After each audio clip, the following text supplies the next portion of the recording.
we just changed the menu? Okay. We are here for the regular meeting of the Lake County Board of Commissioners. This is May 21st, 2024 at 11 a.m. We could all silence our phones and do a pledge of allegiance in a moment of silence.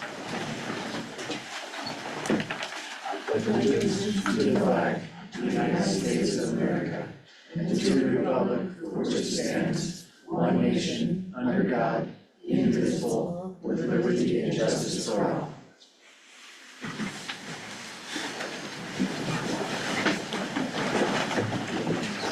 Okay, take a look at the agenda. Staff, are there any things that need to, any agenda items that need to come off, or commissioners? Not that I know of, if the teams. Thanks. Thank you. 22 items is accurate? Tim? That's what I have, Okay. yeah, and then payroll on the consent agenda. Okay, I'll call for a motion to approve the agenda. So moved? I'll second. Call for a vote? Yes. Aye. Aye, okay, agenda is approved with all 22 items as posted.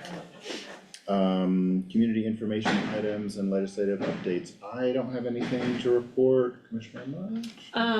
Letters to neighbors along County Road 17 will go out on Thursday. They will come from the Emergency Management Office, and we'll be doing work July 11th through 15th on mitigation of the right-of-way from Silver Hills west on County Road 17.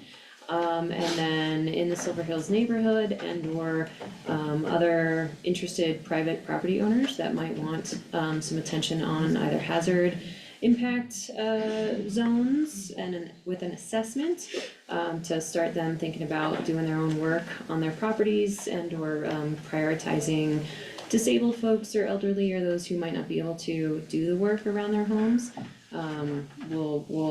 We'd love to collect a list, which all that information would be explained in the letter getting sent out and also online at the emergency management website. So please look for that. Okay.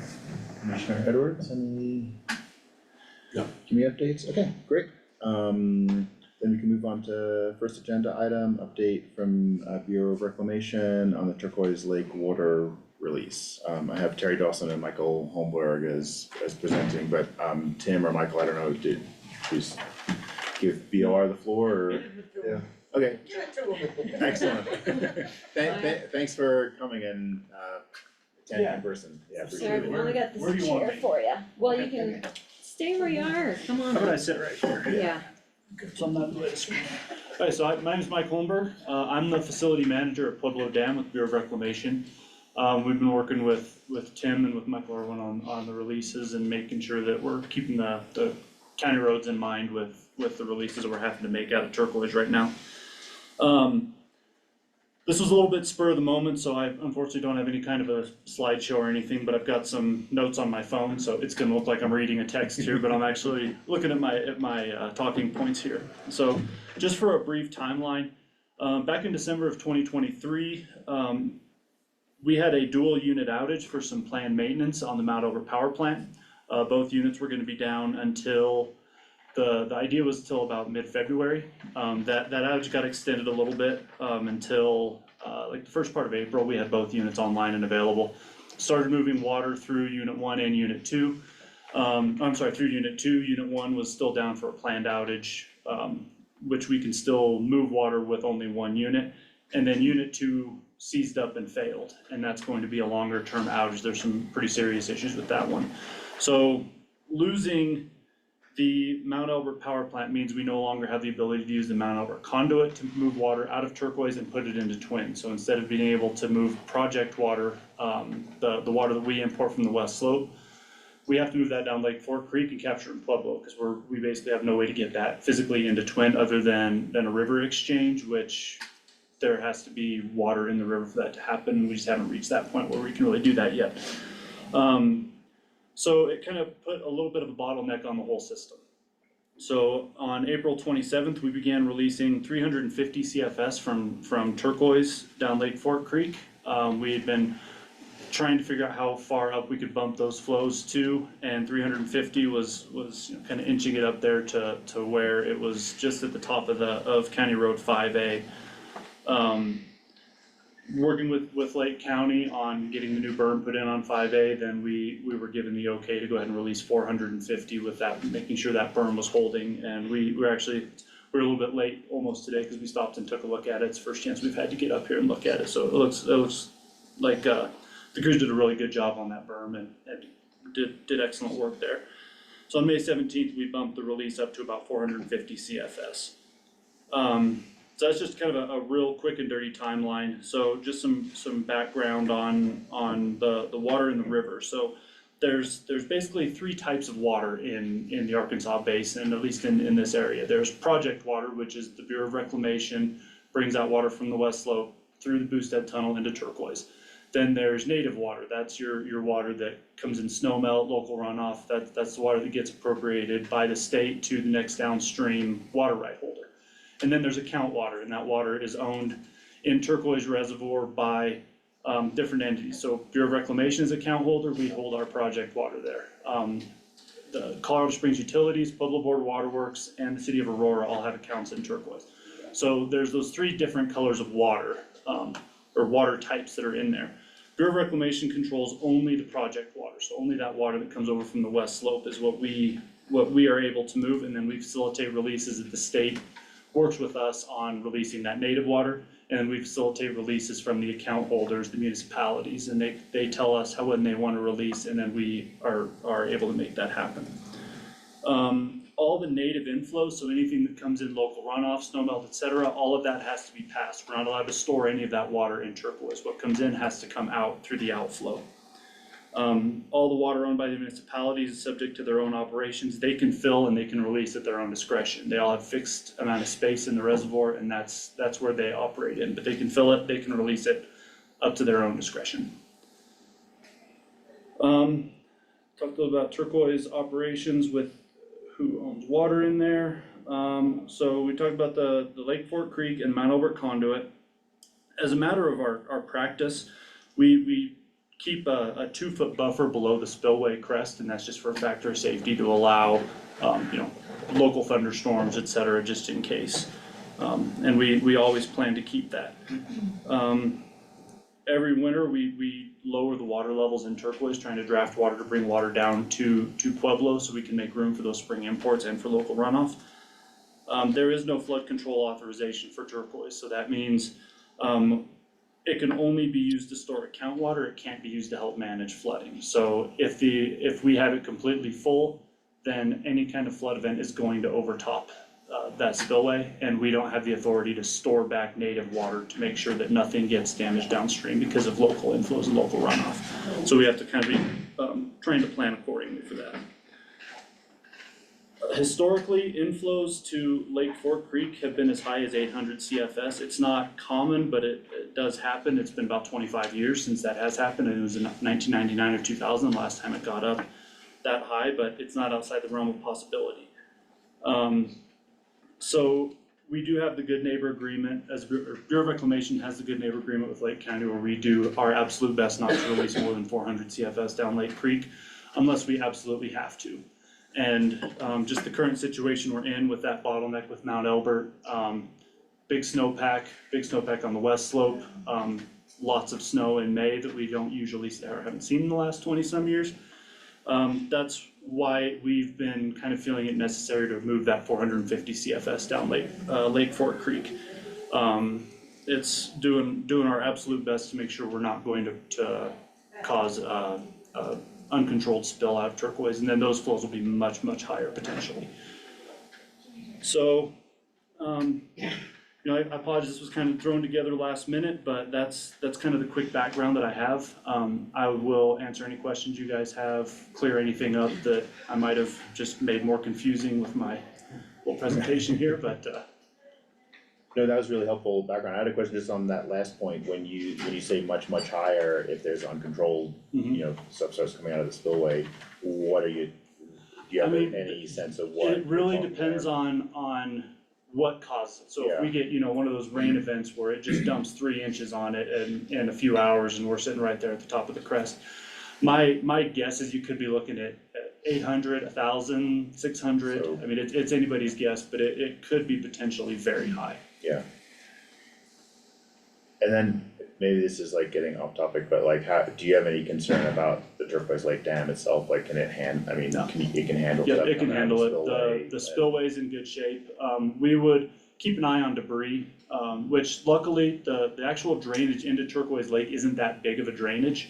So you don't get as much debris as if you were, in a larger drainage area. You don't get, there isn't a burn scar up there right now that could bring a bunch in. Gotcha. So debris is really the biggest concern, but, we have our safety of dams program that goes up there and they inspect the spillway, they inspect the dam on a continuous basis, and there's no concern that the spillway wouldn't be able to handle whatever we could throw at it this year, or that the dam would be in any kind of jeopardy. Yeah, okay. And then I think last question for me is back to the first point. Do you have an updated timeline on like fully fixing those 2 units? So unit 1, they're going through an emergency procurement process and trying to get some, I think they're getting some outside help. They actually rehired one of the old plant managers, as a retired annuitant to come give them a hand to fast track this. So they're looking right now at late June, early July is the hope right now, to get 1 unit back on and available. The other unit 2 that's seized up, that's probably gonna take a couple of years. They've gotta completely unstack it and replace a lot of components on it, so that one is a longer term fix. But with 1 unit, we have full capability of moving water out, so that we go back to normal water operations with just 1 unit available. It's just nice having that backup of Sure. if something goes wrong, but As if that would happen. as if that would happen, exactly. What are the barriers that are causing the time frame, either manufacturing of parts or people to repair, getting in there, just the act Yeah, of- just the complexity of it, the size of the equipment, the taking everything apart, making sure everything gets inspected, all the electrical cabling, everything that goes in there, it's a very long process to do major maintenance to those units. Okay. Anything that we can do to be supportive on the emergency procurement? I think they've got everything pretty well in hand. So one of our Reclamation's other projects, Colorado Big Thompson project up in the northern part of the state, they had a similar type of situation where there was a bottleneck in that system that failed last winter up at the Full Hill Power Plant. And so they got practice at doing this emergency procurement and getting things back online quickly.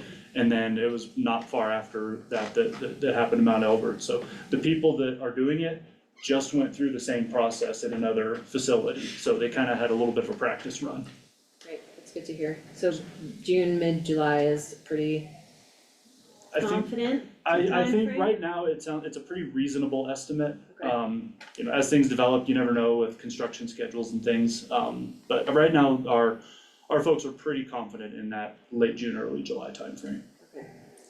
I know there's been talk about the agreement, right, the good neighbor agreement and or the environmental impact statement on the maximum releases to the 400 CFS, and I do think that these extenuating circumstances probably call for releasing and being proactive in preparation for those large native flows that we could be anticipating. And I just wanna remind, I think with the Upper Arkansas River Restoration Project and the studies that were done, the lands, especially since it's not frozen ground and even more flooding concerns, I think that's one issue in our infrastructure, and keeping an eye and monitoring that through public works and whatnot is definitely a big thing, but most of the damage came from ramping down those flows. So when we ramp down those flows, I'd like to make sure that we ramp those down in a 24 to 48 hour period, no more than that 50 CFS, to make sure the riverbanks kind of can percolate and release those waters at a good pace, because we've seen, that was a lot of the damage that we saw over the decades, because the waters, it's like a sponge, and then all of a sudden it's gone, and there's that void, and the soils and the banks just drop, and there's that mass, I won't say destruction, but disturbance and subsidence, I guess. And that's it, that's easily doable, so Yeah, that's awesome. Yeah, we'll be able to ramp down, much slower than we had to ramp up. Yeah. So we won't be in an Right, emergency right. to, Well- start getting water out, so, at least getting water to the confined channel and then dropping it down from there. Yeah. So we will be keeping that in mind. excellent. Is Okay. 4 Bay all project water? Yes, the 4 bay is project water. So there's no issue with that, since there's no drainage currently? Right, yeah, there's almost nothing. The only thing that would go into the 4 bay is if, a rain directly into the 4 bay Which itself. doesn't account for a lot of water. Yeah. so, Okay. It can, so right now we've been, actually I appreciate bringing that up, so we have been drafting the 4 bay. We got it about 11 feet down from the elevation of the crest, so we've got some room in there just in case. We've got a little bit of freeboard to work with. Okay. They're able to leak some water through the damaged unit, enough to at least draft it down to a position where we feel more comfortable. It unfortunately could not have failed at a worse time. They pumped the 4 bay full and then it died. So they filled it up with the pump back generator, and then the unit went down right then, rather than waiting till, they had evacuated the 4 bay, so timing couldn't have been worse on that, but we've got about 11 feet of freeboard in there now. You have any Josh other- comes from prior emergency management and other interests at the county, so, well, he's with the county, if you don't know Josh. Not a random question from the audience, really. It's okay. That's what we're here for. I couldn't think if there were native flows in there or not. Yeah. I didn't No. think there were, but. Cool. Michael, did you have any questions, or do you wanna show those pictures? The pictures I sent in are just pictures of some of the damage that we went through, like that one. The Bureau was really helpful to slow the water down so that we could do repairs on that, so that is repaired right now. The other thing I wanted to mention is this crossing is due to be replaced, hopefully this summer. The neighbors are working really good with us there, so, that's good, and it's one of the bridges that we are replacing, so it will change all of the flows at this location. We probably will never have this problem happen again, in my opinion, because the bridge will be set for a 500-year flow. So Yeah. it will change the ponding and stuff on the north side of County Road 5A will no longer be there. So it will help a lot, because that's a lot of the problems. The beavers pretty much had a good plug in the culverts when the water went up, and we weren't quick enough to get them all out. But we have all that, and the big culvert, also the front of it curled up. So it held water back, and the water had to flow into that culvert, so we got that taken care of finally. And the culverts are rotten, the bottoms of them, they're all full of holes and everything. They've been there probably 60, maybe longer years. My grandfather actually surveyed that right away. And he passed away in 1966, so they've been there probably that long. Okay. Michael, I know you're doing the engineering on the 5A bridge, do we have that, and will we be able to order that, and any concerns with manufacturing productivity to No, get that? we don't have any concerns. I've already talked to contact the bridge people that we've been buying these from. Oh, good, They said that, they've got a little bit of lead time, but not much. Like last year, it was all summer. It could only be like 6 to 8 weeks possibly, so 2 months, for them to get constructed. We are working with Kinley Horn, to do the engineering right now. They just did some, ground engineering the other day. We also have the surveyor out there working now that the snow's gone, if we can keep that away for a little while. But yeah, it's moving forward, so. In County Road 11, we already have the bridge to install there, we just haven't been able to get it done right, because of right-of-way issues right, and everything will take place at the end of the season, this year, all the hopefully. replacement, lowest flows, If we can keep the flows low for a while. yeah. After this, anything you want. Yeah, right. This is facing west, Michael, further to the east here, there's Yeah, I that think low there's another spot in the picture showing road. the berm that we built. Maybe in, I think that's it right there. No, that's how we rebuilt the road. You can see those two culverts are right there at the end again. No, I guess I didn't have a berm one. Okay, But that's the pond north of 5A. 5A right now. There used to be a beaver dam out there. You can't even see the beaver dam anymore. Will you raise the road at all? Probably in this that side? area that's low, Yeah, we'll probably bring that up. And depending on what the engineer comes up with for the whole deck across that. I yeah. mean, basically, that's a man-made dam with no control. Mhm. So, Yeah. Excellent. Yeah, I mean, I know, I understand the communication has been going pretty well between everybody, so that's much appreciated. And,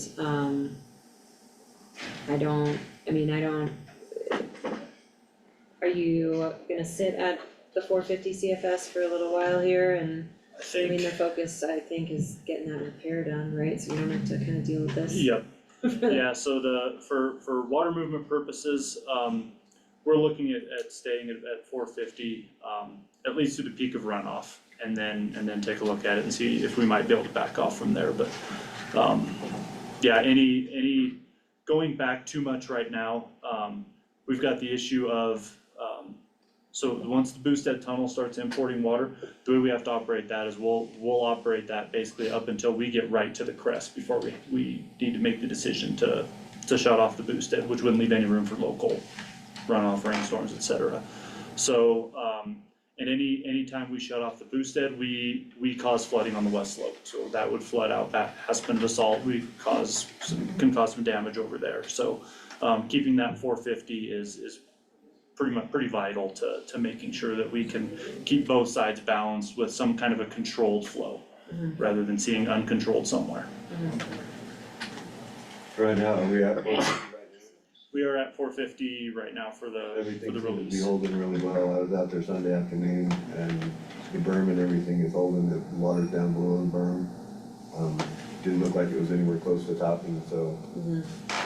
11 looked like the closest, those culverts are about half, Yeah, more the than culverts are half about half full. full.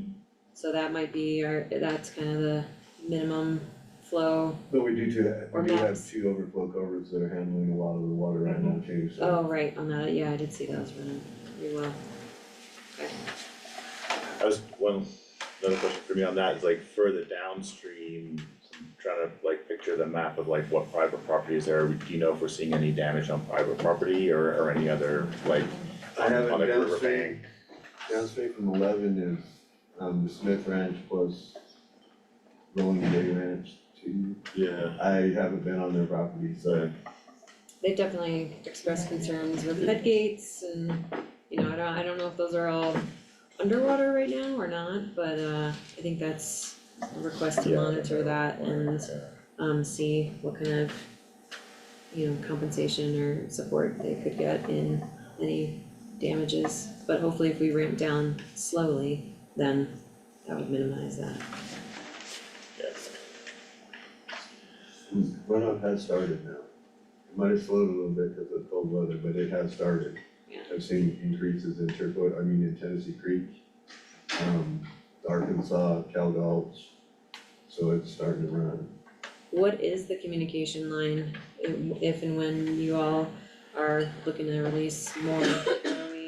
So right now, we have activated the emergency action plan at Sugarloaf Dam, so we're at level 1. So we did make the external communications to the emergency services here in Lake County. If we have to go above 600, that's when we go up to level 2. We don't foresee that at this time, that we would need to do that. Obviously, if things get wild with runoff, then that might become an issue, but yeah, we've got our list for emergency action plan where we go down and make the notifications to county, National Weather Service, downstream communities, downstream counties. And that was all updated in 2022 or 2023, so 22. I was there. Okay, so it's all current.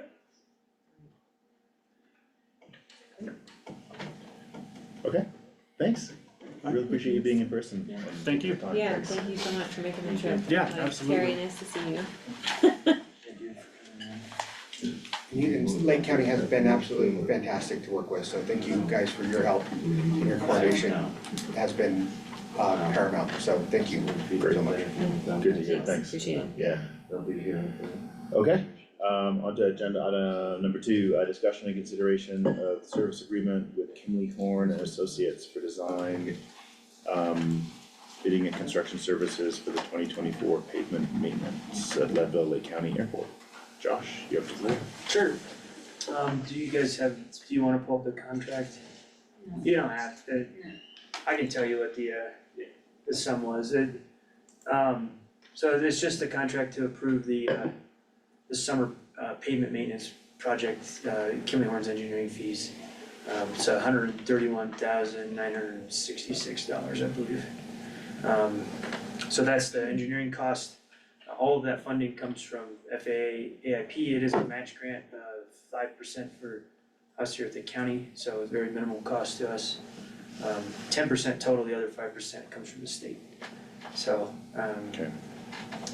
a pretty boilerplate FAA service contract, cause they mandate that we use such contracts. So if anyone has any questions, feel free to ask. The 131, that's the total project cost? That's just engineering fees. Okay, The total Okay. project cost, we'll find out here after this one. okay, We have roughly, it should be $666,000.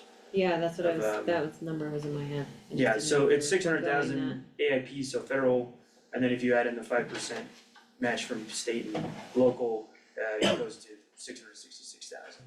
going that. Okay, And then we also have, I think we have one more year of BIL funding, which is another infrastructure bill that was passed in 2020 or 2021. So that is 110,000 on that. I'll move to approve the service agreement with Kimley Horn and Associates, for design, building and construction services for the 2024 pavement maintenance Leadville Lake County Airport project, funded by the FAA AIP granting. Second motion. Any other questions or comments? No discussion for me, thank you. Okay, call for a vote? Aye. Aye, that is approved. Thank you, Josh. Thank you. Move on to number 3, opening of sealed bids for the Leadville Lake County Airport 2024 pavement maintenance project.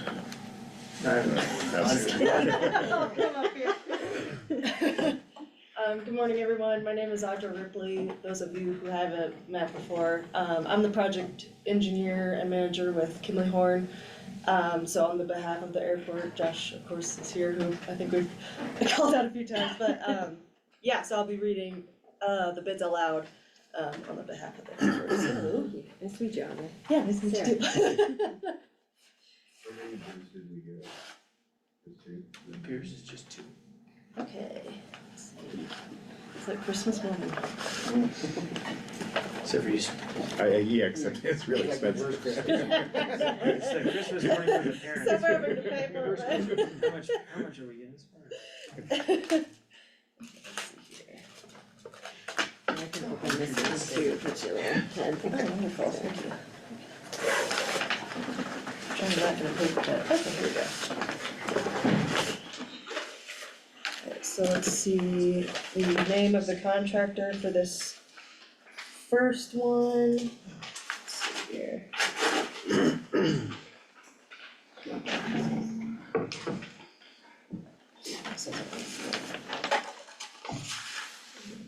Okay, American Road Maintenance. Okay, so in acknowledgement of addendums number 1 and 2. It would appear that they have acknowledged those, so that's good. In terms of the bid bond on page B5. It would appear that they have acknowledged it, so that's good. DB Eagle on page B29. It would appear that they have acknowledged it. For Buy American, that's pages B11 through B13. Let's see here. Okay.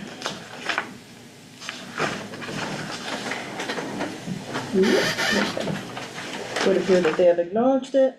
And in review of the cost for all three schedules. Let's go back here.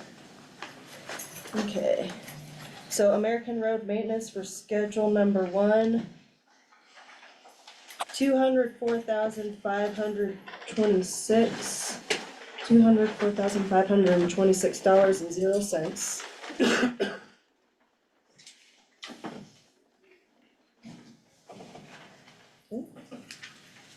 First bid schedule number 2, apron pavement maintenance, $36,776.00. Bid schedule number 3, airport road and parking lot maintenance locally funded, $56,267.25.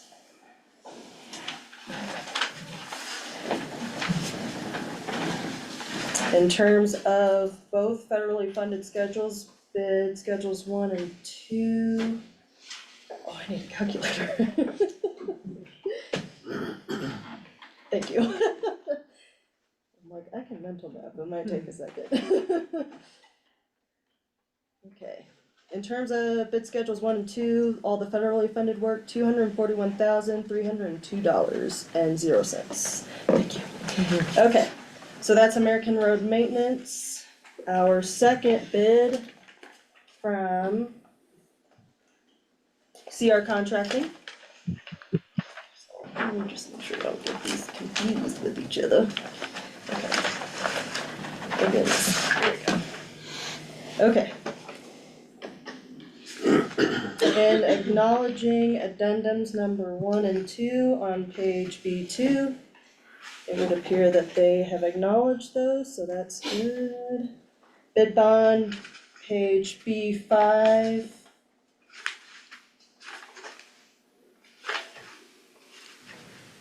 Oh goodness, there we go.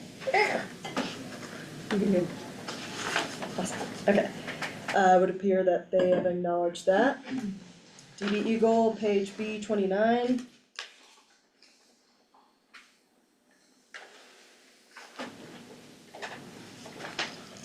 It would appear that they have acknowledged that. And Buy American pages B11 through B13.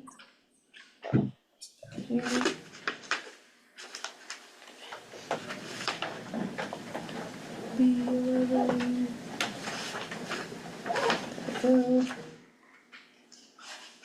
It would appear that they have acknowledged that. And then in terms of bid schedule number 1.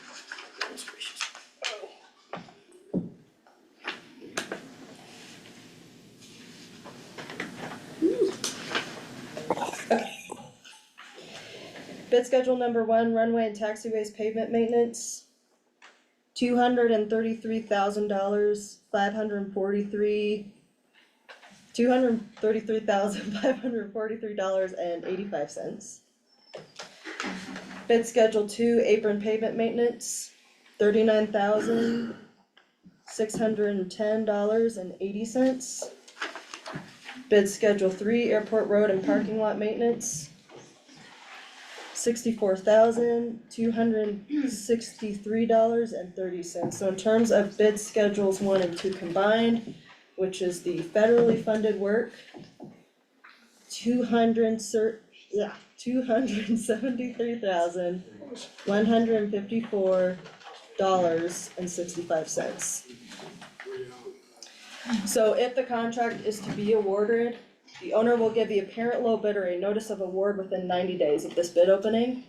Additionally, if the contract is to be awarded, it will be awarded to the lowest responsive and responsible bidder. So given the bids that we have received, the apparent low bidder at this time appears to be American Road Maintenance. The low bidder will be determined on the basis of the lowest combined federal schedules 1 and 2, which is the $241,302.00. Schedules 2 and 3 may be awarded to the lowest bidder of the combined schedules 1 and 2 if the bid is within federal and or local funding. It is the intent of the owner to award the entire project. The award will be made based on the availability of the project funding, but the following combinations of schedules may be awarded. Schedules 1, 2, and 3, Schedules 1 and 2, Schedules 1 and 3, or Schedule 1. Alright, great, thank you. You Awesome, guys take thank this you. back, for review. Yeah, we'll get it tabulated and represent for a potential award. Okay. Just to clarify, the Schedule 3 is locally funded, so we will have to approve local funds if we wanna do that. Basically, the FAA won't fund the parking lot and the road up to the fence, isn't eligible for AIP funding. But if we do that in conjunction with the current construction, it is phenomenally cheaper to do for mobilization costs. So just a consideration, but we'll tabulate everything and present it to you guys for. Okay, and it was at the 90 days that you said, Yep. so within, Yeah, Okay. we'll have it soon. Excellent. Thank you guys so much. Okay, Appreciate it, thanks. thank you. Alright, thank you. Make sure that all those. Okay. Yeah, here's, yep, Do you have any questions? Yeah, it's pretty straightforward. I don't think so. Thank you. Get this. Good to see you. Okay, bye. Okay, agenda item number 4, Treetop Child Advocacy Center resources. Just an overview, so yeah. Yeah, hi, do you want me to come up there? Looks Where- like we lost the crowd, so. Yeah. Welcome to just sit in front, or you can sit there. Is Liz here? She is. Hi Liz. Hi Liz. I mean, do you have a PowerPoint? Did you wanna put it? I sure do, it's in the packet. I Okay. think Here, we'll- Sarah's yeah. gonna maneuver to get to it. Okay. Can you, Sorry, my no, name- it's okay, I just wanna search up Teams. Type in Microsoft. Can you give me the keyboard, please? And then also Sarah, on the bottom taskbar, if you hit the caret. Yeah. There, is that it? Oh, wait a minute, wasn't it just there and then it disappeared? Just kidding. Just kidding, No, should be there. I opened the taskbar later. okay. Sorry. Let's try this again. Apologies. Okay. Oh, no, right.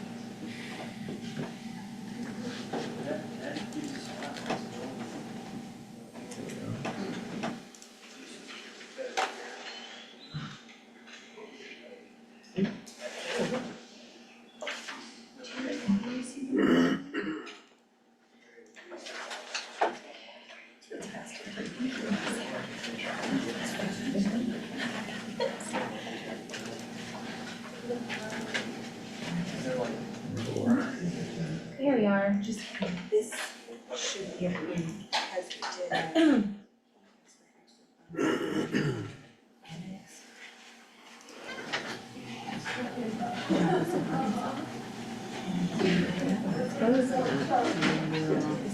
Oh, yeah, okay, hold on. There we go.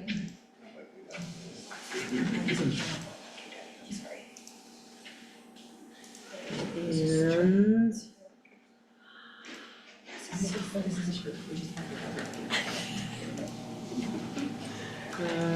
Can I make this like full screen or is that as full as it gets? Alright. Okay, there you go. Yeah. Can I just see this? Okay. Awesome. Okay, good morning, everyone. Right. Thank you for having us. My name is Amy Oliveira, and I'm the Executive Director at Treetop Child Advocacy Center. I'm here with Dave Bird, who is our treasurer and also the Director of Finance for Town of Breckenridge, as well as Ova Diskin, who's our family victim advocate. We have Sarah Williams just supporting us from downstairs. This just shares our table of contents, who we are. Ova and myself are full-time employees, so we are running the show. We are both locals in Breckenridge. We've both been in the county for 13 or 14 years. We have I have two small children, she has 3. But just wanna share that we are longtime locals, and are both really working hard to keep our child advocacy open in Breckenridge and supportive of our counties. We serve the 5th Judicial District, which obviously is Clear Creek, Eagle Lake, and Summit counties. Our mission is to support child victims of abuse and their families through intervention, support services and advocacy. And our values are trust, respect, equity, and education.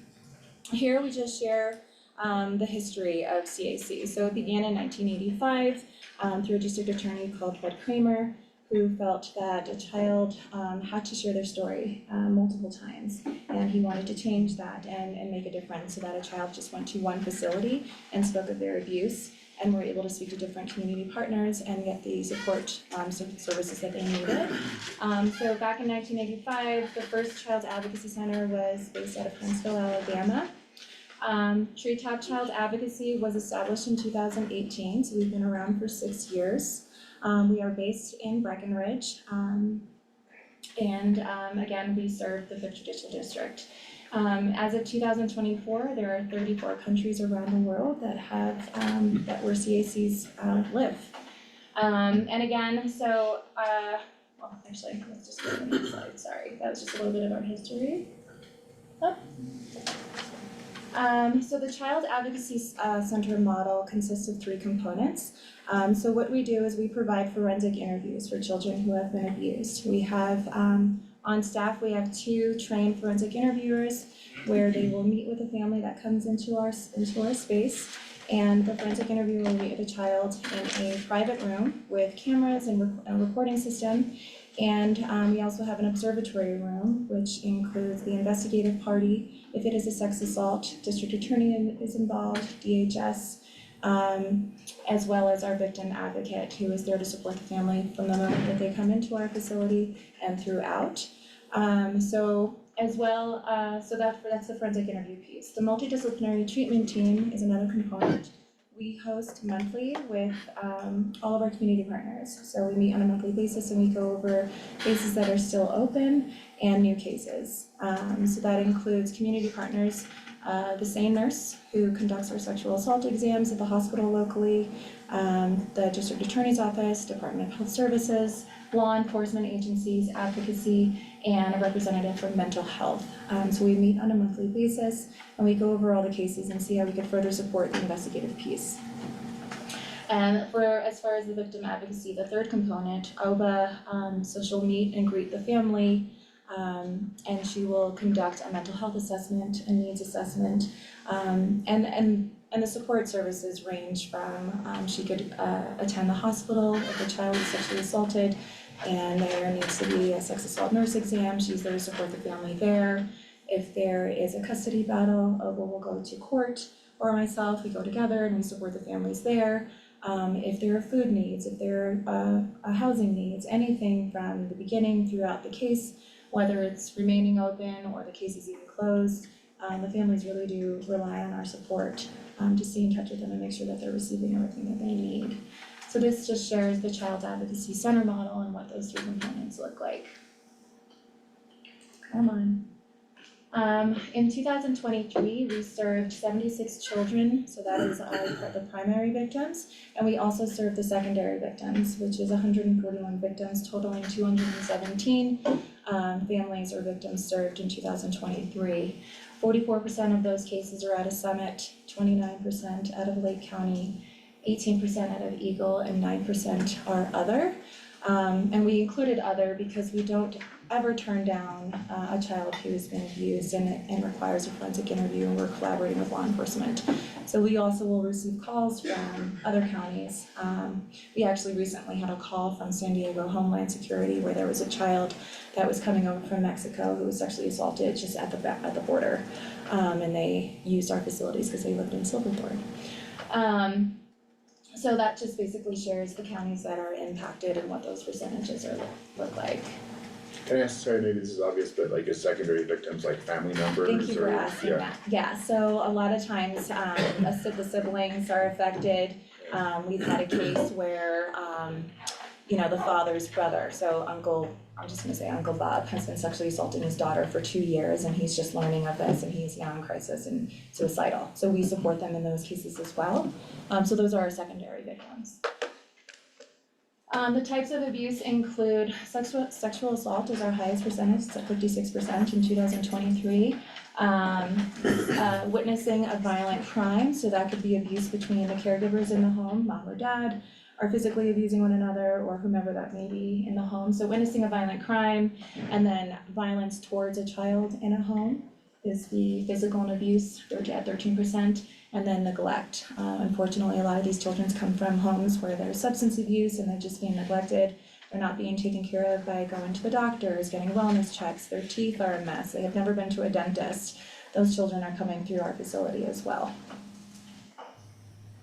This also shares non-white to white, so we were at 55% in 2023. We have noticed an influx of immigration, and a lot of families are coming in. Obviously, we're in a tourism town, right? We have a lot of service industry, and a lot of these children are not being supervised that are coming into or immigrating into our counties, and we're noticing them come into our facility. This slide just shares the age range. So we obviously service 0 through 18. Our biggest percentage is ages 7 through 12 at 47%, and then the male to female percentages, female being 64%. Here I know we shared that 29% of our cases do come out of Lake County, and this just shares that in 2023 there was a total of 22 cases. 20 out of the Lake County Sheriff's Office and 2 that came through from Leadville PD. We've been really trying to work on our strategic goals and we've started strategic planning. We are working on receiving our accreditation. It is a lengthy process. It takes 3 to 5 years, and we are at the associate level. But this just shares some of the goals that we're working on, which includes operational excellence, improving our board governance, enhancing community awareness, expanding business partnerships, and sustaining financial stability. We've really been trying to get out into the paper, get on the radio, and raise as much awareness as possible, so that people know that we are known, that victims know that where we are and who we are and what we do. Here I just want to share our funding. Our biggest funding does come from federal funding. Unfortunately, it is going to be cut to 50% in 2025. So the Crime Victim Fund, which was created under the Victim of Crime Act back in 1984, the Crime Service Fund was based on monetary penalties at the federal level or federal convictions.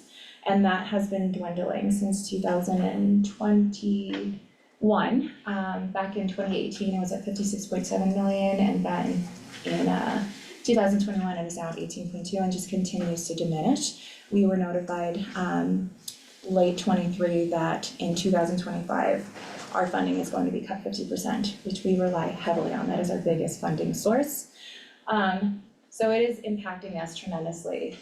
We will lose $250,000 over the next 2 years, and we need help. And we are reaching out to local governments and asking for help and support so that we could remain open and continue to support these families and children.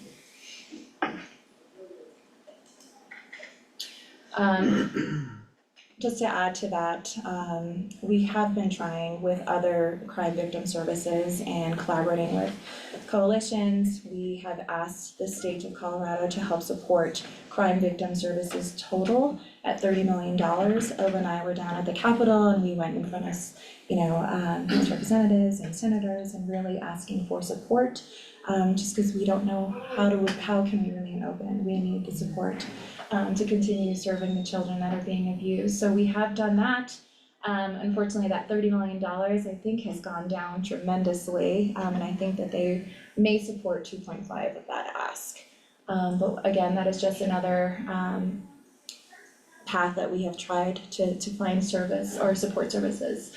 Also at the federal level, House Bill 1349 is a firearms and ammunition excise tax of 11% on gun manufacturers, which could potentially help support us in 2026.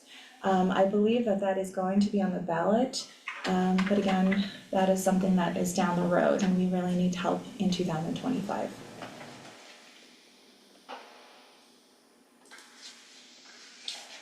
This next slide just shares who supports us at this time. So again, VOCA is our biggest supporter, our federal funding.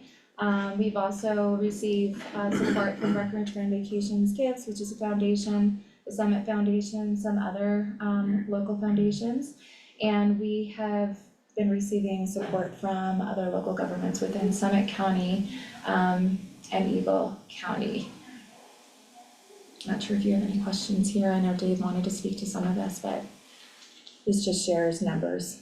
I don't need to go into detail at this Yeah, point. basically, you know, we are in a, I'll say a transition phase right now with Treetop. So we started a development committee where we're going into the community, looking at ways through government, looking at ways through businesses, other fundraising efforts to help what normally nonprofits do.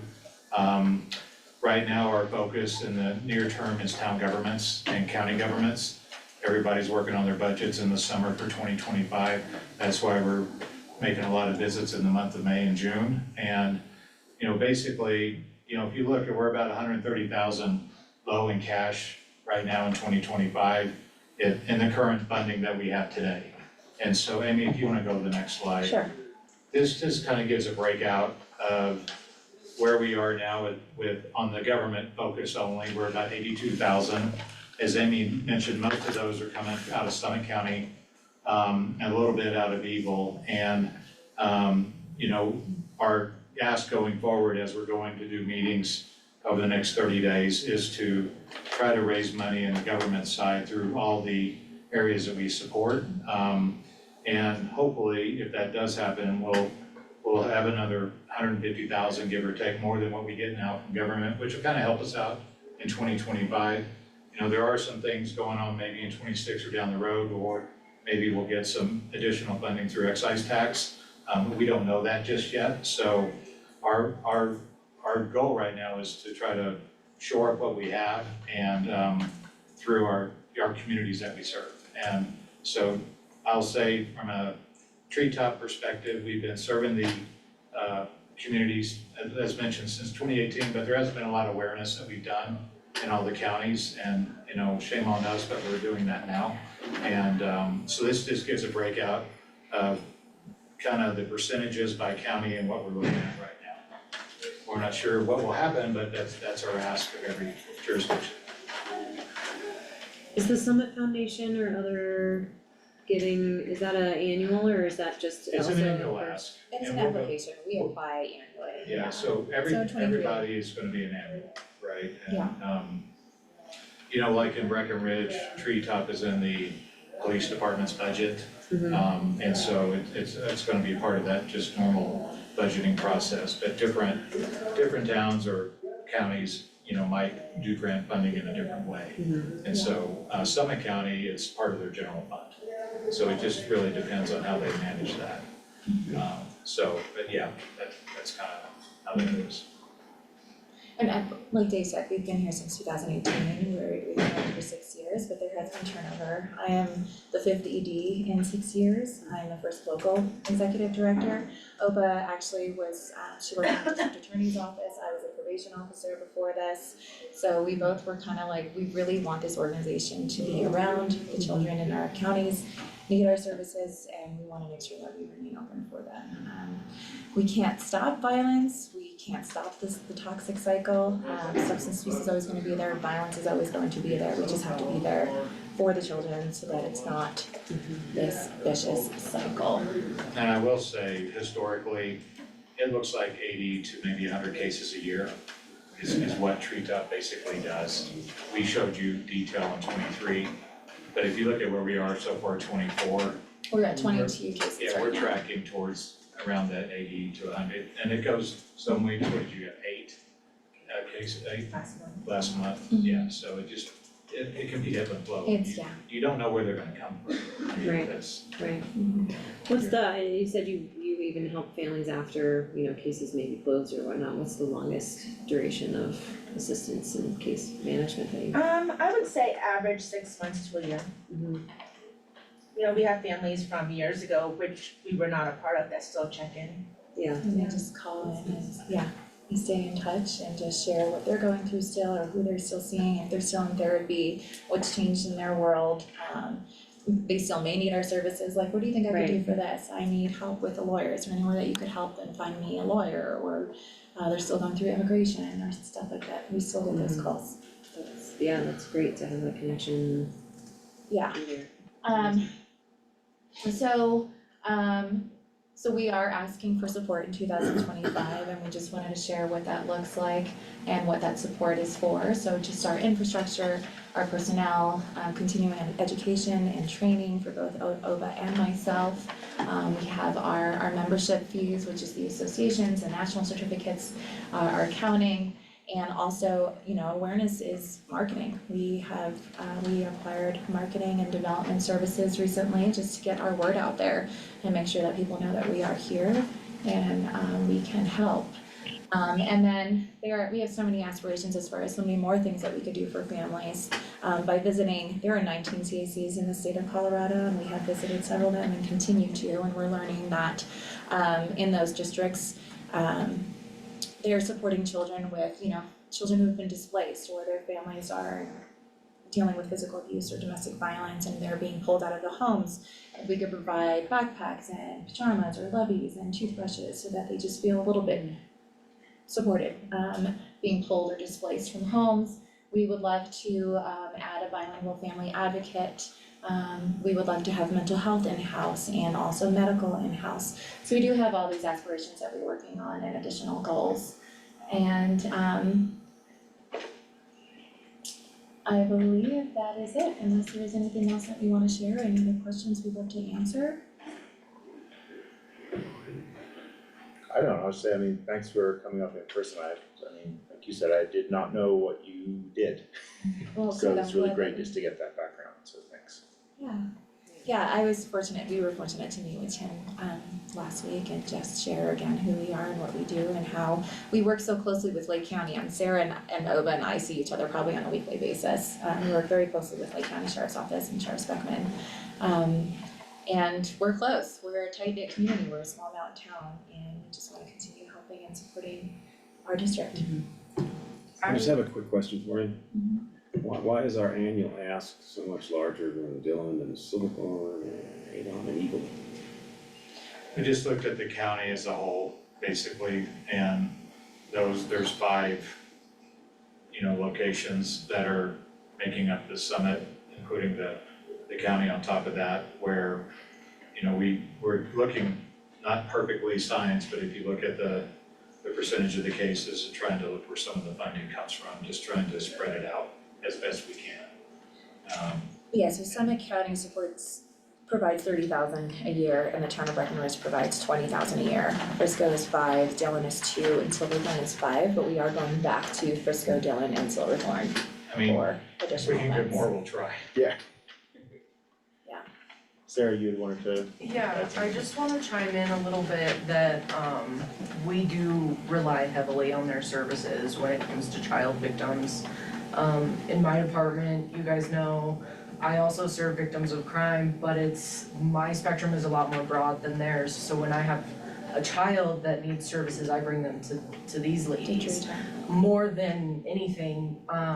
And the thing is, if Treetop happened to go away, which hopefully that will never happen, but if they did, then our closest options would be like Glenwood or Denver. And then that would mean I would have to be transporting these families, hours away to receive these services. And in Breckenridge, they're a lot closer, and sometimes even the families can get there themselves. Or we've had cases where the family it's a split home and maybe the mom lives in Summit County and dad lives here or something. And so it's just kind of it's easier on a lot of the families to have something a little bit more local than having to drive to Metro Denver to receive services when sometimes they can't make it out there. And ultimately, we're here, we want to be there for the child who's been physically abused or sexually assaulted, to just start the healing process and collaborate with law enforcement agencies to really start the investigative piece. And like Sarah said, if we cannot remain open who knows how many of those families or children are gonna get support, who's gonna drive to Denver, who's gonna drive to Palm Springs, like, it's just unfortunate, so ultimately, we just wanna make sure that we could be there for the most vulnerable. Are you guys there? Yeah. Yes. So this is Janine, Director of Human Services in Lake County. Just to give you a little bit of history, we did help support the opening of Treetop in 2018 with a financial contribution. And I believe between us and law enforcement, in anytime law enforcement is involved, we're also involved. So we work very collaboratively, and I think all of those cases we've been involved in. Treetop is a really vital service. Has Treetop looked at or considered becoming a Medicaid-funded agency? No. Not that I'm aware of. And I'm also wondering if you've asked the neighboring counties if support from their TANF funds, or are you asking for general fund? Dental funds? TANF. Oh, TANF. Temporary. Assistance for needy families. Thank you. Temporary assistance for Together. TANF. No, but we'll definitely look into it. So those are funds that can specifically be used in support of children, particularly if there's child welfare involved cases.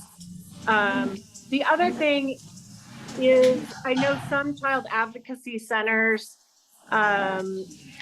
do work with local DHS departments to utilize some of their child welfare dollars, since that's the population that you're serving.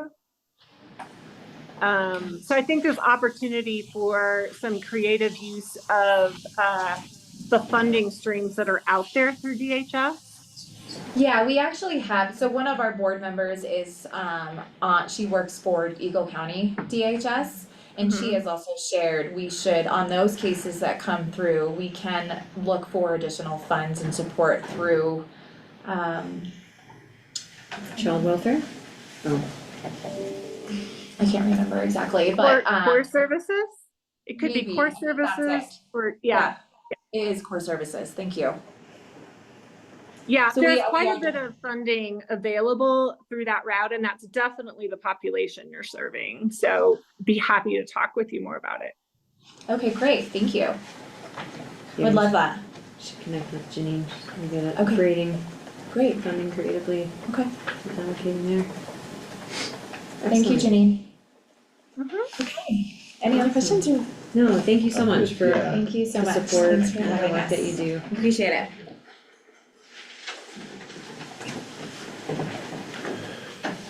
Okay, agenda item number 5, discussion and consideration of an emergency mutual aid and assistance agreement for local Colorado public health agencies and local county public health.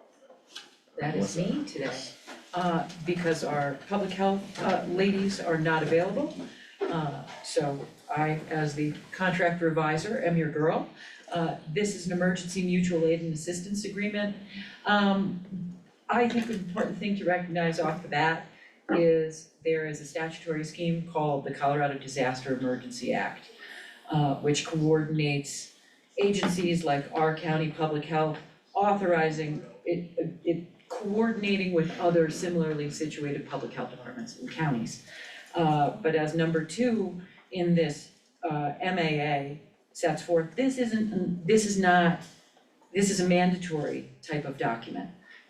Because number 2 says the Colorado Board of Health requires each county and local public health agency in the state, pursuant to regulations and law, to enter into a uniform mutual aid agreement with all other such county and local public health agencies. And it's really just a cooperative effort. We have to do this. The terms of it are really important that they be comprehensible quickly, because obviously it's an emergency situation. This applies to natural disasters, this applies to man-made issues, giant fires, COVID.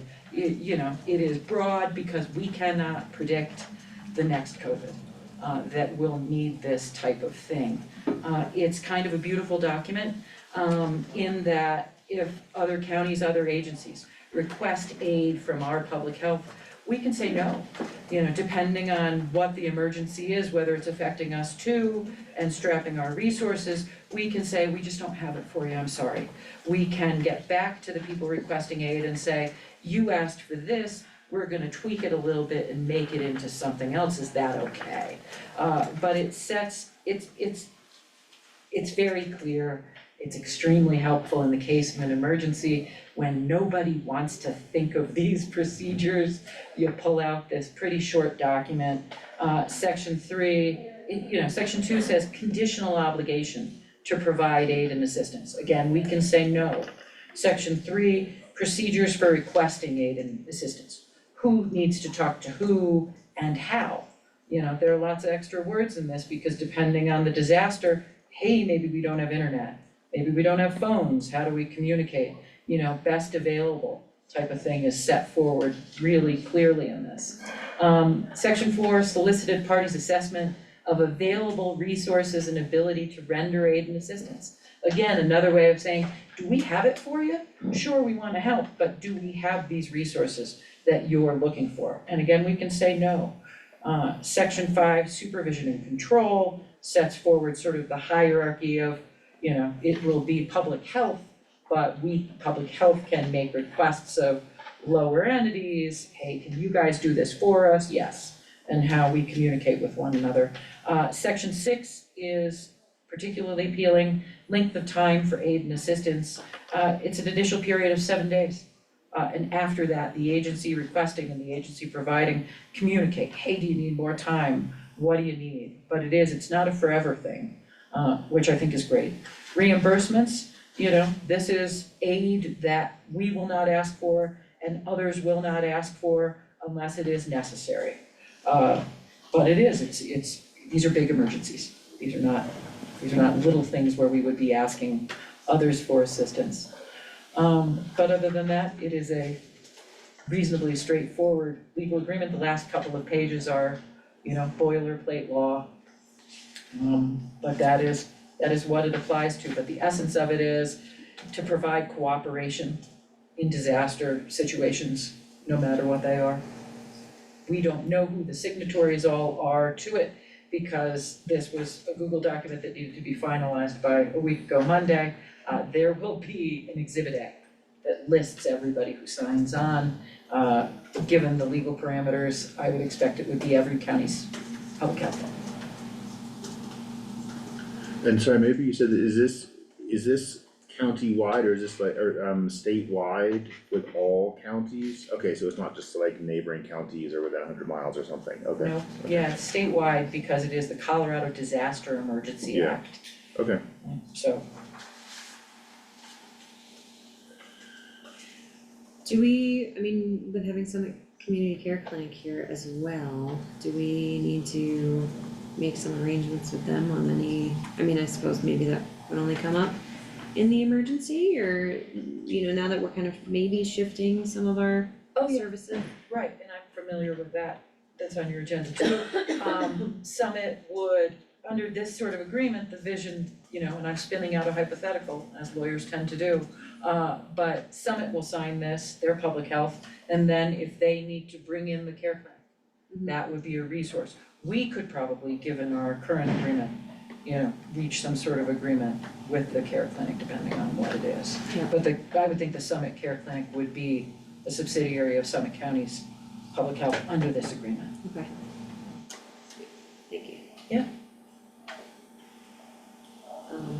I don't have any questions for you.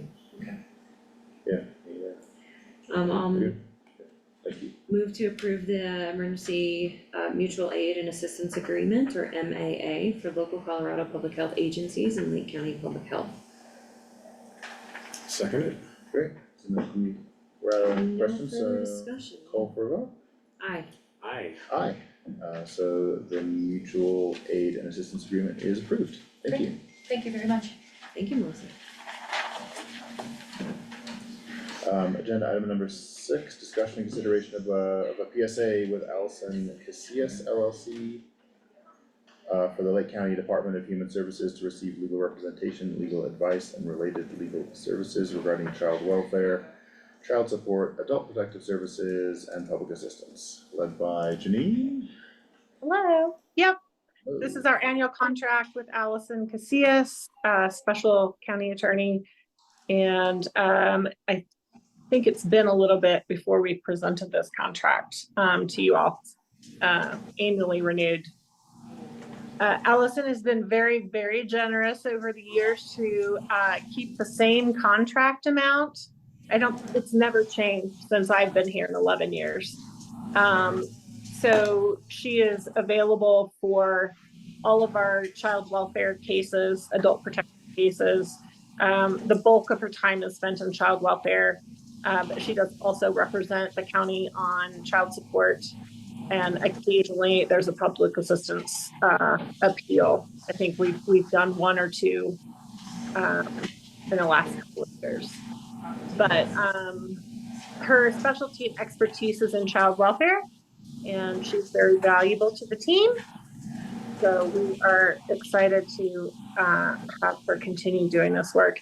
And I think there's talk of getting together with Melissa and Chris and Allison and just talking through ways that we can cross-train a little bit and make sure that now that we have more support on the county attorney side, to just have more familiarity with how Allison does her work and potentially cross-train over the next several years. Great. Yep, Allison's a familiar name. So I don't have any questions for you, Janine.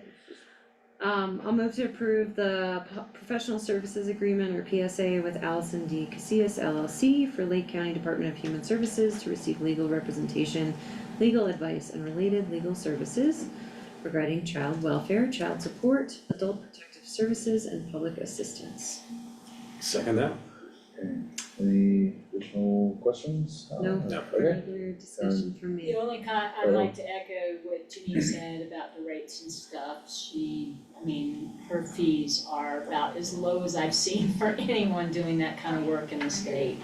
So we're lucky to be able to attract such an experienced resource at that very economical rate. Okay. Thanks. Call for a vote? Aye. Aye. Aye.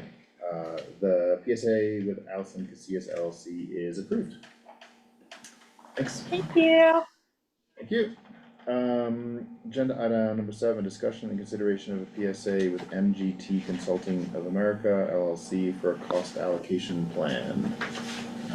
Jezra, I don't know if you can hear us? I'm here. Excellent. You have the floor if you want to lead off on this. I don't think that was quite ready yet, was it? I think we had some finalizing, unless they were. Jessra, I'm sorry if you didn't get the message. Melissa reviewed their one little tweak this morning, and so there was one little tweak that I don't think is a deal breaker or substantive issue. So, Jessra, if you're concerned that we need to go back to MGT on that, we can certainly request approval pending final legal review, but I thought we were pretty much ready to go. Yeah, I had sent it back to them just for final approval on their end. I know it was just a small tweak. I'm good to move forward with it because it needs to happen, but I just haven't heard back from MGT yet. Okay. So I would just request pending final legal review. Yeah. Okay. Do you want to give an overview, Jessica, of what the cost allocation plan is? Yes, so the cost allocation plan is required by the state. It's due June 30th every year. It is for the Department of Human Services state reimbursement. The gentleman, the consultant that used to do the cost allocations is 76 years old and he's retiring and he is no longer doing that. I had gone out and got 3 different bids. One of them came back at $20,000. Another vendor said that they don't do the type of cost allocations that the county needs. And so MGT, when I reached out to them, They quoted us at, I think, 9,000 or 9,500, and they have done cost allocations, the same specific DHS cost allocations for 59 of the 60 counties in Colorado, and Lake County is the only one they have not had the privilege of working with. So that's what this is for. And they said that in all of the clients that they've taken over from the previous consultant, because they have taken over some of Kenneth Jones' clients, they said that they have doubled the state's reimbursement amount. So we're really excited about this. Okay.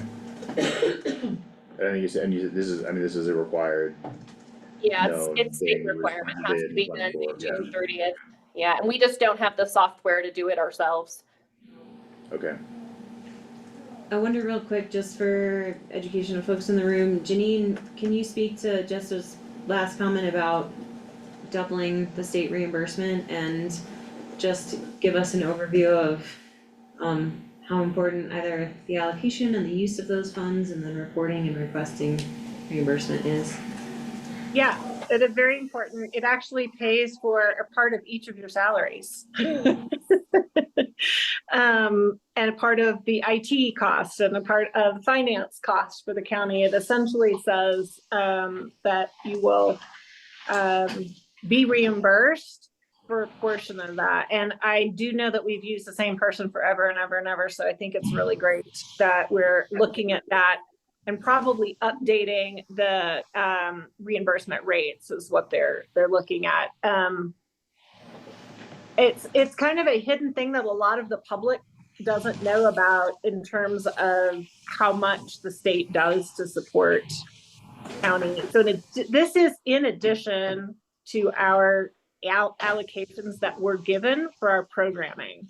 So this is to support the operations and overhead of the county so that the county can operate efficiently and run their Department of Human Services. So I'll be really excited to see those numbers. Me too. When do we know what that looks like? Is that for the beginning of your fiscal year in July or June? It's for 2023. And because we're so late in the game, we are going to have to file a one-time extension. They do a 60-day extension, much like the financials and the single audit.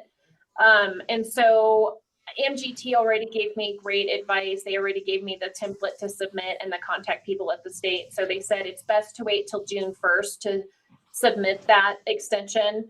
And of course, again, next year we will be using MGT, so we won't have, they'll be on top of it. Right now, it's just going back to the last 2 years cost allocation reports and trying to pull that data into their software system. So that way they can have all the rates, like Janine said, ready to go.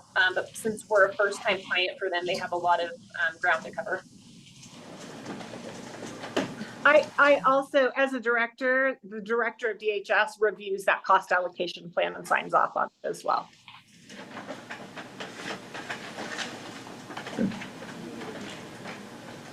Well, I'll move to approve the agreement with Lake County and MGT of America Consulting LLC. Let's see, for cost allocation plan pending final legal review. Thank you. Second that? Great, call for a vote. Aye. Aye. Aye. That PSA with MGT Consulting of America LLC is approved. Thank you. Thank you. Agenda item number 8, discussion and consideration of a PSA with outside in therapy, for mental health counseling and training for Lake County Sheriff's Office. Kind of. Yeah, Tim said he was gonna speak on it on his behalf. Sorry, yeah, Okay, sure. sorry. Tom, this is this was discussed at the last regular meeting, so this is to provide mental health services and some training for the Lake County Sheriff's Office. This adds in the not to exceed amount of $5,000 to that. Otherwise, this is, I don't think there's anything else to add unless the board has any questions for myself or the undersheriff. So Hal did bring up a couple of questions last time about what Heath had done to connect with HR and the resources and services they offered. And I do know that he talked to Karina. However, this seems like the best path forward to support the uniqueness of this department, and with Becca Boyd's experience working with first responders. Is outside in therapy, I mean, I think we've been engaged with folks over the years, is this a new provider? I can't remember. Yeah, so it was last year, I believe we started this engagement with the fire department and the sheriff's office. So she's a local provider, and then this is kind of like more formalizing it. I think there was a really bad scene last year that kind of prompted this, having someone available for first responders. And she's still available to offer these services and knows our community, and it works well with both the fire department and has worked well with the sheriff's office. There's one thing in here about the hours that she offered this is pretty limited. It wasn't like 24 hours a day.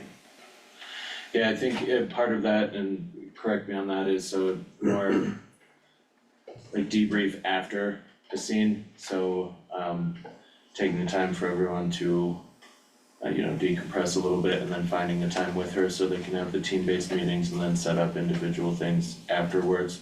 So not really, like on call for an evening scene, right? Right, and she did express that she would, I think the reason that wording we put in there is she has the availability to do call-out stuff, but she can't dedicate it as an all-the-time thing. So if we do have a critical incident and we can call her and see if she's able to come out, otherwise it would be an after action report kind of thing, follow-up. Yeah, because this is here, not required to provide client sessions on weekends. Right, but she has the possibility to, she's just not required to. Okay.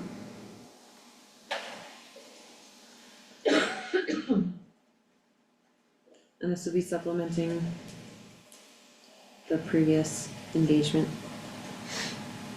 with the outside services provider. Yep. Right.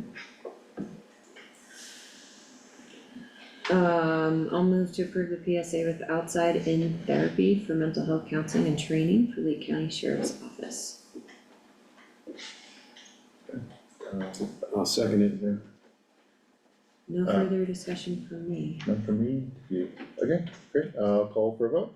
Aye. Aye. Aye, great, so the PSA with outside in therapy is approved. Thanks for circling back on those questions and getting the revisions in. Agenda item number 9, discussion and consideration of an IGA regarding the housing of Lake County inmates at the Chaffey County Detention Center. Okay, this is a companion agreement, if you will, to some of the others that we've had with different counties for the housing of our inmates. Since we don't currently have sufficient housing for them, especially long-term beyond their initial holding periods.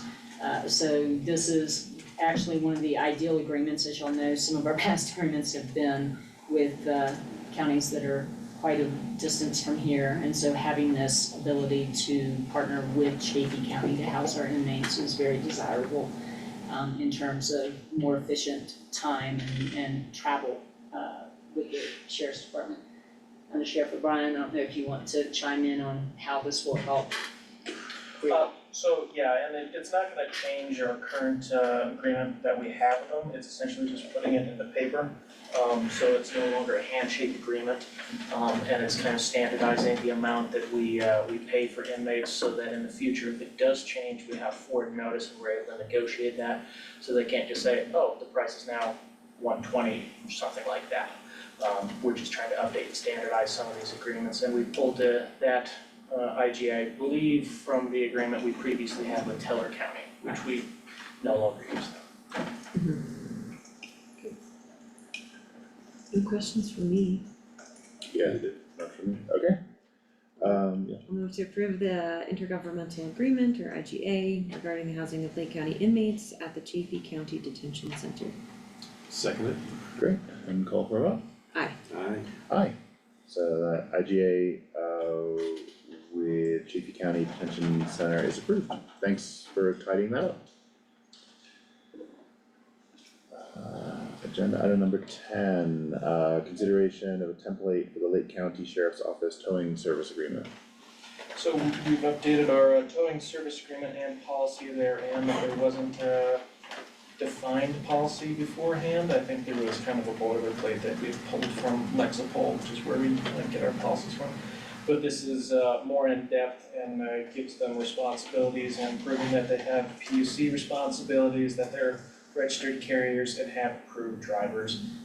This we took from the state patrol's policy and their usage agreement through the Federal Motor Carrier Unit, and we spoke to their local tow investigator, Corporal Kalecki out of Glenwood Springs, which is still technically this region. He went there and gave us a hand, helped us update all these policies and procedures, and we wrote up an agreement for liability release as well to go along with that policy. It's very standard for what the state uses. It's just an update to make sure that everybody's following federal and state policy and procedures. And what we would request with this is that it is a template, so that we would like to have it to where instead of for each tow provider carrier, right now I think there are only 2 or whatever, but to the extent there are others that bring their services to Lake County, that the sheriff's office would have the ability to enter into these agreements so that we don't have to bring each one back to y'all for that. So this would be a template, and except to the extent that if the tow carrier were to request substantive changes or something like that, that we felt you needed to weigh in on their requested changes. But otherwise, just to kind of expedite their ability to contract with these carriers. Sorry. I was just, I thought we had done this before, but that might have been directly with those carriers, and now we're approving the. I'm not This sure has we come actually had. on the agenda before, but we tabled it because we weren't quite ready. Okay. So that might be that, Yeah. or what you're saying may also be true. Yeah, I'm not. No, I think that's probably. Yeah, I true think to we tabling talked that. about developing it, but the template wasn't quite ready yet. Yeah. We had prepared an agreement, based on one that we had already, and the sheriff's office then decided they prefer to use the approach used by CSP, in engaging their tow carriers and stuff. So we're happy to defer to their choice in that matter. And it is an annual renewal as well, so if they fall from grace, we're gonna find out pretty quickly. But yeah, we really only have the one main tow carrier, and then the secondary one is very limited use, but we're hoping for growth in the future. Yeah. Right. I had a question, I'm not sure it's related here, but like, so what's the situation where these towing services are being used? Like, I never thought through, like, like, if someone's in an accident or their vehicle breaks down, like, if it's safe and off the side of the road, that's just the individual's responsibility. But this is like, I think, like, a bad crash where you just gotta get it off the road, or walk me through the situation where this is Involving crime. There's a few different scenarios, but it's anything in which the sheriff's office takes responsibility for the vehicle. It could be a crash, it could be a slide off, it could be a medical event where somebody, their car's left in the middle of the road or something like that, and the onus is on us to go ahead and pick up the vehicle and store it. Cause for whatever reason, they're It not, could be a they can't crime, do it it. could be a medical event, Yeah. the most the most frequent is crashes and slide offs, and vehicles that are abandoned. Yeah, But, okay, great, thanks. Do you guys have a policy regarding inventory searches of towed vehicles?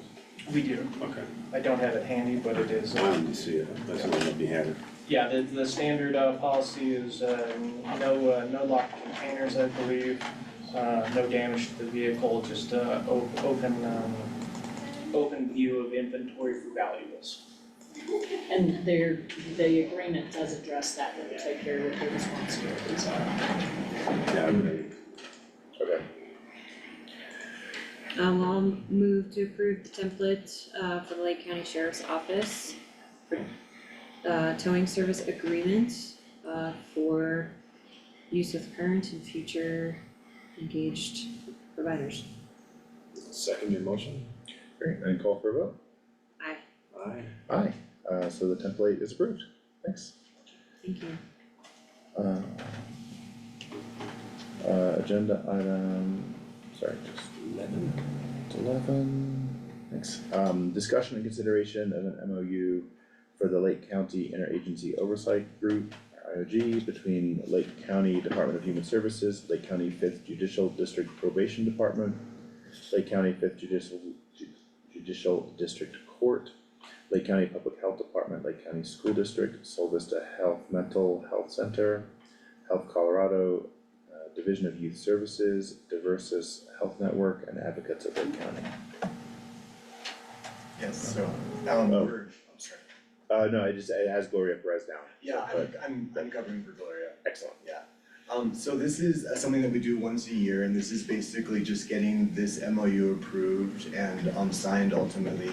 I think the big change, and Janine, feel free to jump in if I misspeak, but I think the big change is we're adding the Director of Public Health and the Director of Human Services to the MOU, so we'd like to have them be signers as well. Yeah. Okay, but otherwise. We have been signers before. I think the change is that we're having county legal, BOCC officially approve the MOU. Oh, thank you. Okay, Okay, great. and no concerns or questions or requests for any other? Great. I don't have any questions for you, but I'll move to approve the MOU for the Lake County Interagency Oversight Group, or the IOG. I'll leave it at that, with listed partners. There you go. Second motion? Okay, I think we're good with questions and comments, so call for a vote. Aye. Aye, so that passes. The IOG MOU, thank you. Thank you. Thanks, John. Okay, Of course. then we have 4 special events permits coming up. Liz, I had a quick question with you're amazingly organized, these are showing up for me as orange in the folders, but are we good to go on all 4? Yes. Excellent, okay. Then agenda item 12, discussion and consideration for the approval of a Lake County special events permit for Colorado High School Cycling League Cloud City Challenge on August 23rd and 25th. This is a reoccurring annual event. It is always well attended and we have great partners, so it's managed very well and we've never seen any major problems. Thanks, Ron. I don't have any questions for you. Okay, I'll move to approve the special events permit for Colorado High School Cycling League and Cloud City Challenge. Second motion? great, call for a vote. Aye. Aye. Aye, so Cloud City Challenge permit is approved. On to 13, special event permit for Copper Triangle. Copper Triangle does coincide with our Boom Days events, but it is very light where it actually affects the city and county. They stated the boundaries and the rim, so usually we see just a few visitors and not a lot of impact. Okay, I'll move to approve the Lake County special event permit for the Copper Triangle, August 3rd, 2024. Second motion? and call for a vote. Aye. Aye. Aye, so Copper Triangle special event permit is approved. And then onto the special event permit for the Courage Classic. Sorry, I guess I should say the date, where do we go, July 20th, 2024. The Courage Classic is a Children's Hospital Foundation fundraiser. They've had it for many, many years, and it's a great organization. They're happy to provide anything we ask for, very timely. Okay, I'll move for the approval of the Lake County special event permit for the Courage Classic, July 20th, 2024. Second motion? okay, and call for a vote. Aye. Aye, so the special event permit for the Courage Classic is approved. Number 15, special event permit for the Trans Rockies Run. I'm sorry, I don't see a date on the agenda, but for 2024. August 13th and 14th. Fantastic. And yeah, I don't know if you have any comments here? We've never really had any problems. This is a midweek event, So Oh, yeah. it's nice, it's ran with conjunction of City Health and Partnership. They've always done just fine. Okay, I'll move to approve the special events permit for the Trans Rockies Run, August 13th and 14th, 2024. Second the motion? okay, and call for a vote. Aye. Aye. Aye, so the special event permit for Trans Rockies Run is approved. Great, thank you, Marla. Thank you all. Okay, number 16, discussion and consideration of a deed restriction for 619 Elm Street. I'm here, but Excellent. Jackie's there, so we're both available to answer any questions. This is a deed restriction that DOLA requested. We submit and provide for that project. Jackie. So as part of the stipulation for receiving the $500,000 grant funding to go towards the 5-unit apartment house on Elm Street, a deed restriction needs to be assigned to the property. And so Ruth worked on this deed restriction. It has been approved by DOLA. And so we just need to get your support so that we can send it to them. We have now submitted the full $500,000 redemption request. We got $475, the remaining was $25,000, and that's in process to be paid to us. So this will be closed and will not require any further reporting. Which makes us happy. Yes, it does. Okay. And we don't necessarily know current occupants, right? We have not obtained financial information from the folks that were in place when Right. the property was purchased. So this will be moving forward with new vacated units and eligibility for rentals. Right. And it's, I think you said the 5, but it's, the document says 6, so it's the 5 plus the, It's not, it does not include the house, it's just the Just 5, in it. yeah. It's 519, 521, 523, 525, 527, so it's five units. just reading one of the whereases, it says 6 units, so I don't know if that's. We can certainly amend that. That's, If it needs to go back down to just the 5 rental units and that are In that one property, in that one property. that would probably be good. We wanna keep those deed restrictions separate on each property, Right. even if it's the same. Yeah. So I think I'd look for, basically it's okay, we look for a motion to approve with that one change of correcting 6 units to 5 in the whereases. Okay, I'll move to approve the Lake County deed restriction agreement at 619 Elm Street, Lake County, Colorado. With the correction of changing, in the second whereas, the 6 units to the, actual 5 units located at the property. Change that number. Second the motion?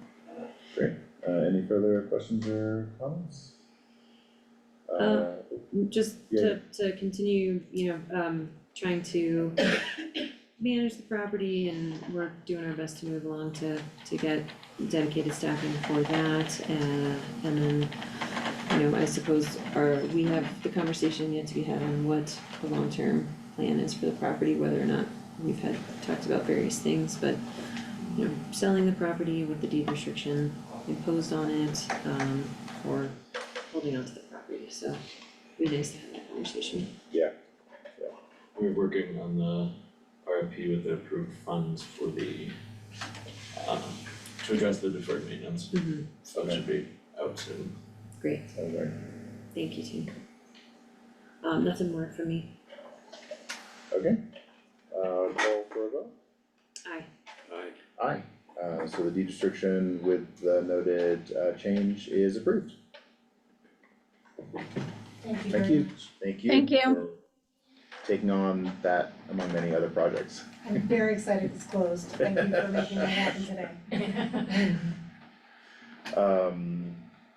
Item 17, discussion and consideration of resolution 2024-16, an amended resolution setting liquor and beer application fees. So last September, we updated our resolution to set fees to match what was in the code.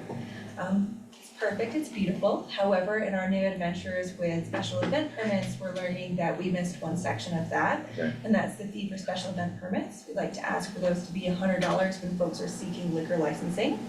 And this will be a nice turnkey resolution that captures all those fees in one place. Okay. So just because we have a resolution for special events that covers all those, so just the liquor license? Just the liquor. Sure.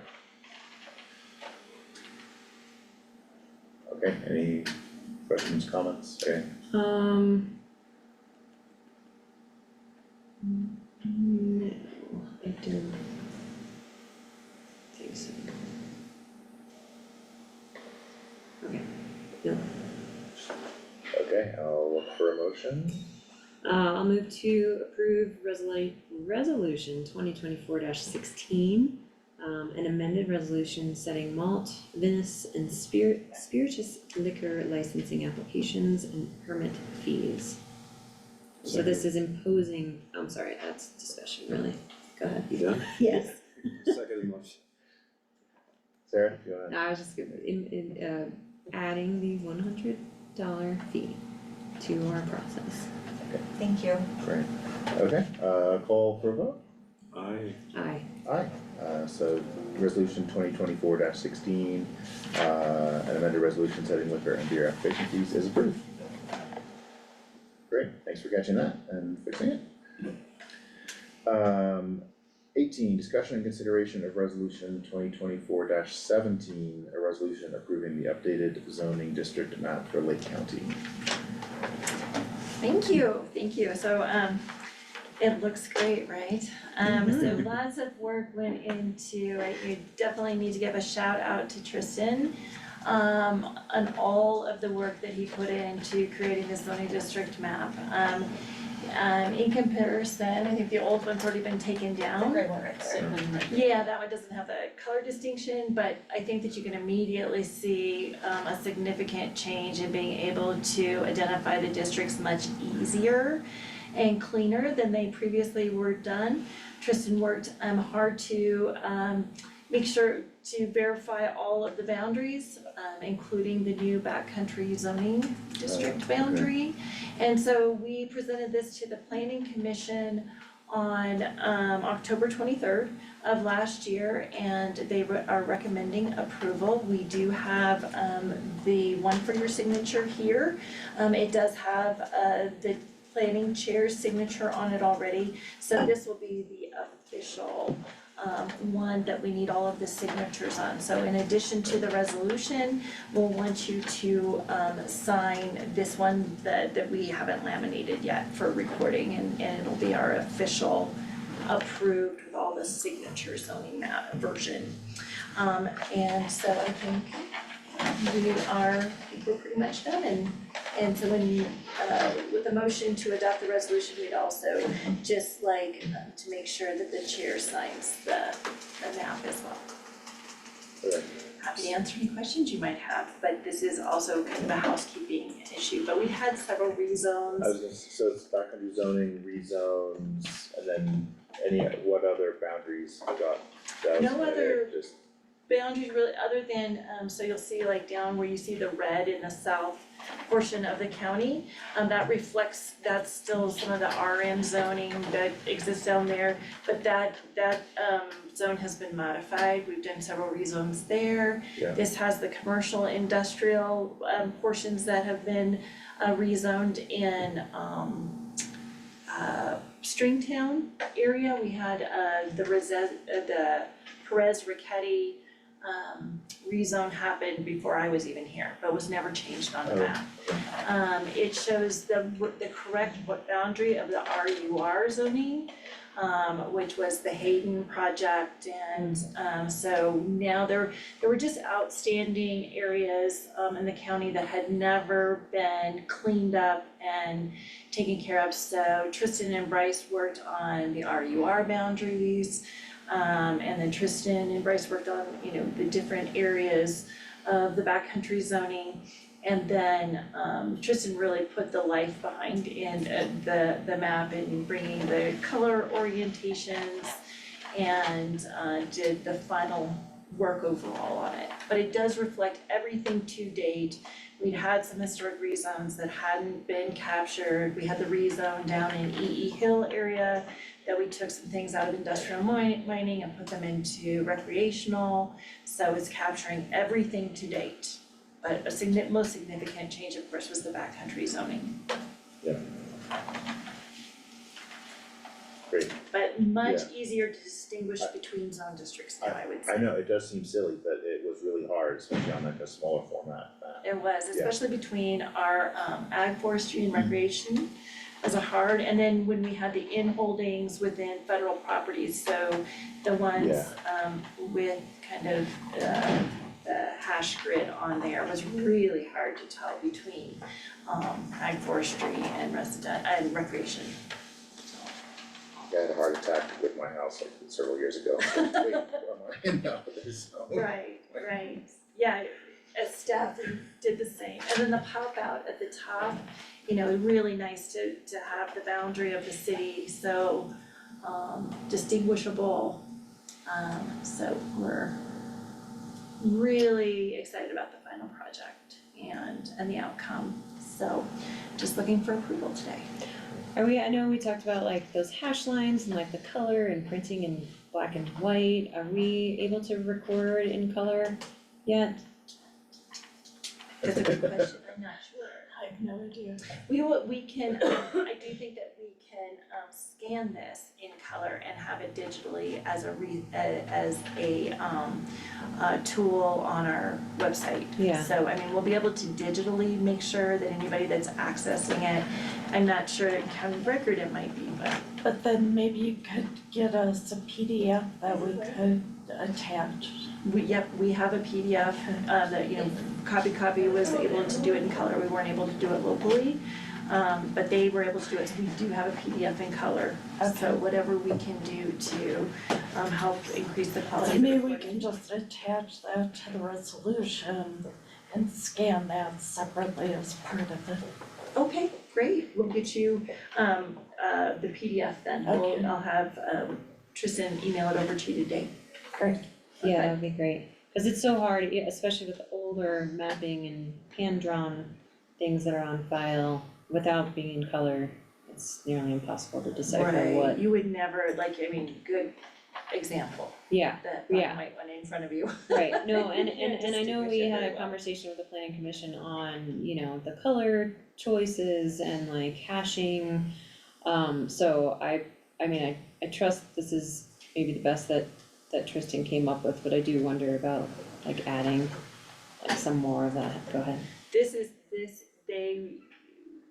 This final one is the one that they approved based on all that feedback. So this is the orientation and Yeah, these are definitely more vibrant, and I'm assuming this is the printout of the black and white. I just don't think Yeah, I you're don't gonna know get where- that kind of. with that one, but Oh, we can make sure that what's on the that's the record one is. that I think that's the that was old hanging one. here. Oh, excellent. I can't see the title on that Oh. hanging over the side. Yeah, maybe it just got taken down because the new one was going up today. Okay, So okay. yeah, that's the old one, but yes, this is the one that took into account all of the feedback. We went a couple different rounds of and a couple different iterations before we finally got to the current one, and taking into account that feedback. Great, awesome. Okay.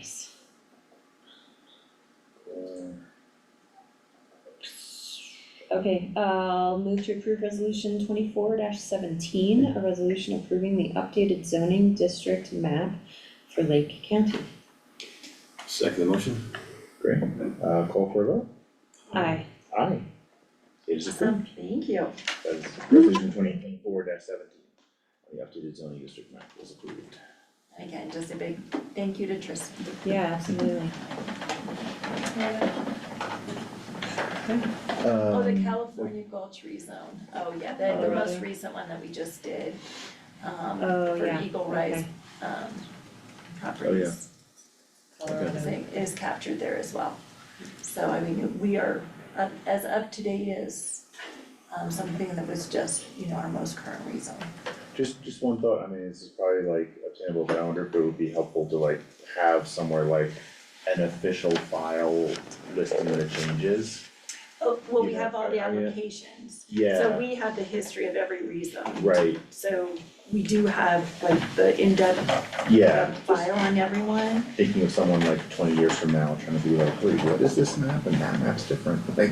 Right, and we do, I guess it's all, yeah, and now when we record our official action records on every rezone, we do the staff reports as well. yeah, But just to try to okay, so increase that degree, and even like the mindset behind the rezone, and what was the rationale.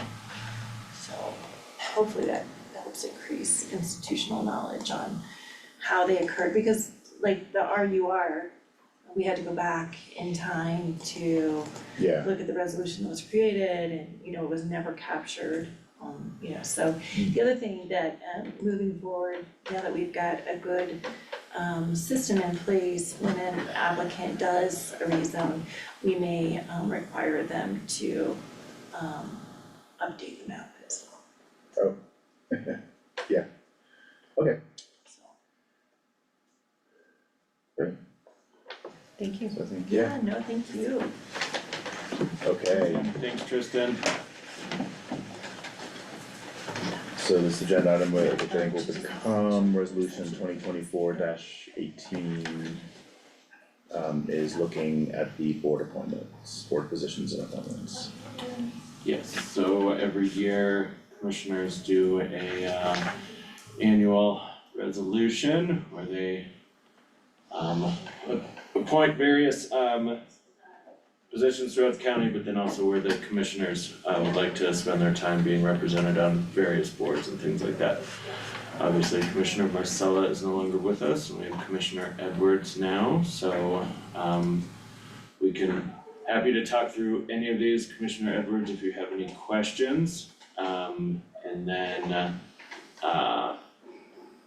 we can we can discuss wherever we see Commissioner Marcella and see who would like to step up to be on those.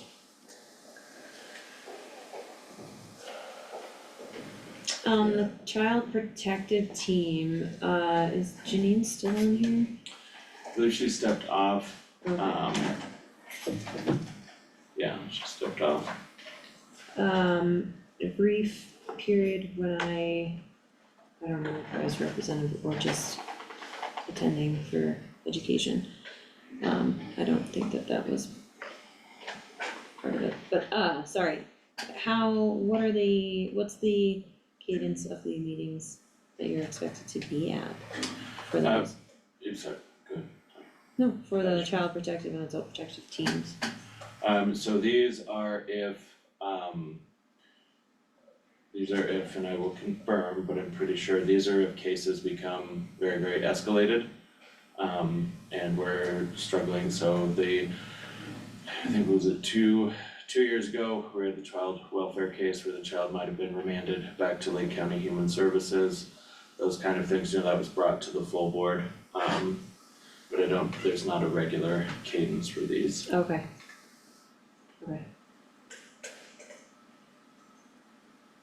And then the economic development, currently, they don't have representation or seats on there, so do we leave that as a placeholder and just put, or do we remove it for the year? I would say for the Economic Development Corporation, as we work through kind of the setting up of the steering committee and that, there's not like an official seat on there, but I would recommend doing all commissioners, that all of you are involved with the EDC. And when it gets to the point of like the official elected representation, then we can revisit. Okay. Or steering committee members?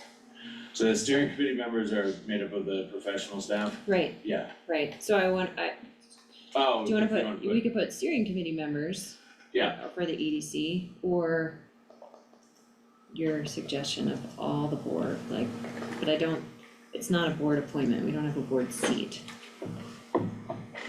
right. I don't know, just throwing that out there, talk through, like, what our actual county representation is as, mostly as a steering committee member, and whoever that may be. Yeah, and currently that's me. Yeah. So if you would like to put county manager, or if you would like to put all commissioners, cause you'll still be engaged throughout this year, on matters pertaining to the EDC and having, board directive on the EDC. I think what you just said, like if there's sort of like a place where it's actually sort of like limited invitation only seating at the table and staff is it, then I think it would make sense to make that distinction. So like have you listed for, and I already lost track of, like for the EDC steering committee. Should we add the steering committee as an additional? Yeah.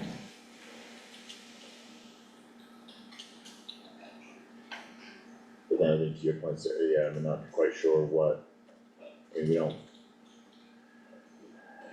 we don't really know how the BOCC exactly is getting updated and engaged on the EDC stuff, so maybe that needs to come out for now, and that's just sort of a topic for us to get figured out, like how.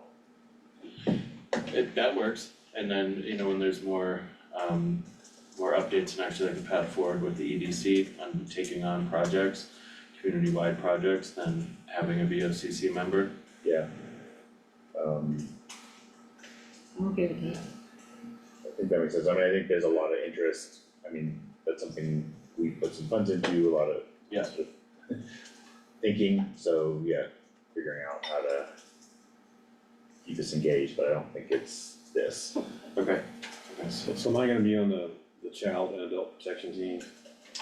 If you would like to, we Sure. can, or we could delegate that to our new deputy county manager. When we bring these issues to the board in executive session. I could do it.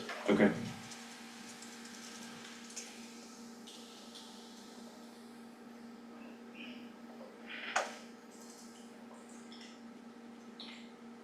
And also how, I mean, as we go through this, I think we had said we were gonna try to check in before the session, and I apologize for not doing that more, but if there's any of these where you're like, what is that?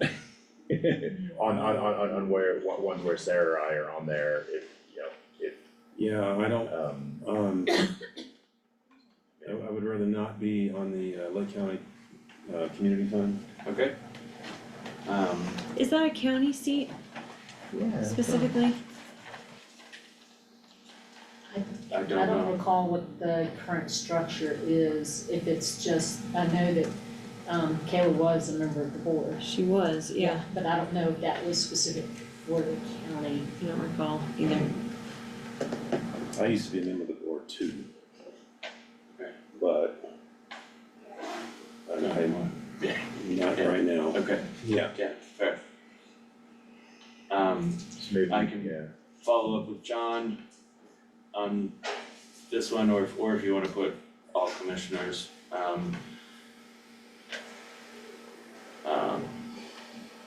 There are various programs and stuff too that operate through the community funds, so I don't Yeah. know if this is just anticipated to be on their board or if it's just as a liaison to the community.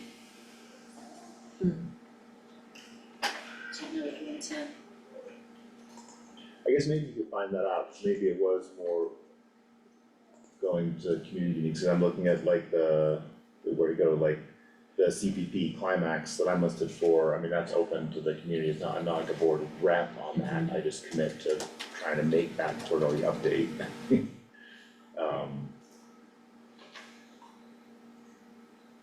if there's something equivalent to the community fund. Can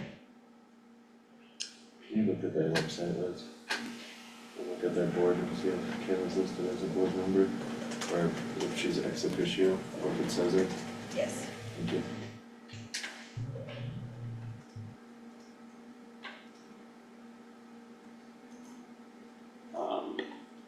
Leadville Urban Renewal Authority, we discussed this one offline, but my recommendation would be to appoint Adam Ducharme, the Tourism and Economic Development Director for the county, to participate on this, for the remainder of this year.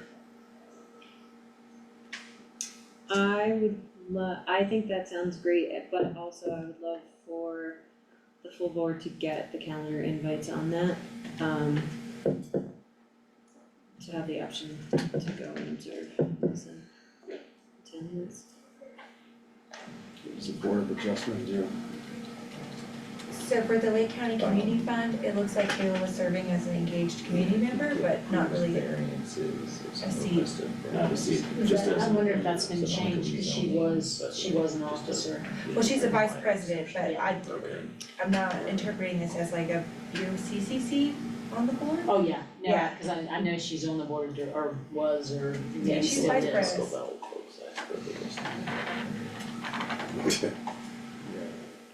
We can find out if she's continuing in that role. I could stay. Text her. Never met her. Yeah, it took, I mean, I literally. I did text her. Next is Board of Adjustment. So, go ahead. Sorry. Well, Oh, no, you're I fine. don't think, Thanks, Vera. I don't think, the Board of Adjustment, I think that was just, I don't think that was a commissioner to be on the Board of Adjustments either. I think Kayla was on that before she was in office. Oh. Well, she was just re-upped with Tim Berry and on there. I don't think it was a commissioner seat.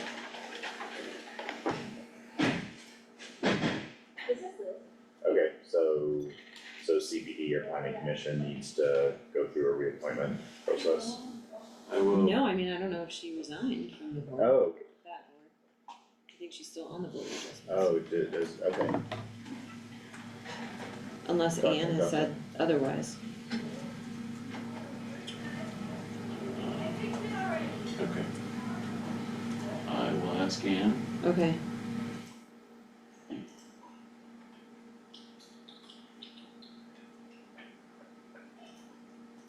And yeah, and they would have to post for that, I don't think we appoint. I mean, we do appoint, but it's not our discretion. Library Board, Board of Trustees is one that is appointed by the BOCC. But we do have, I have the new name for this one. You appointed her. Not sure that we adopted this change. Weed Control, Harmony with Conservation District, and Kayla Malone works for Chaffey County. We have an IGA with them on weed control. E911 Authority.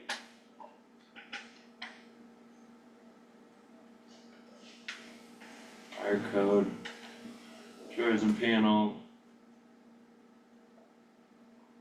Board of Review. Board of Review is just building code changes and updates that come that way. Airport Advisory Board, all commissioners. Board of Health, change to Commissioner Edwards.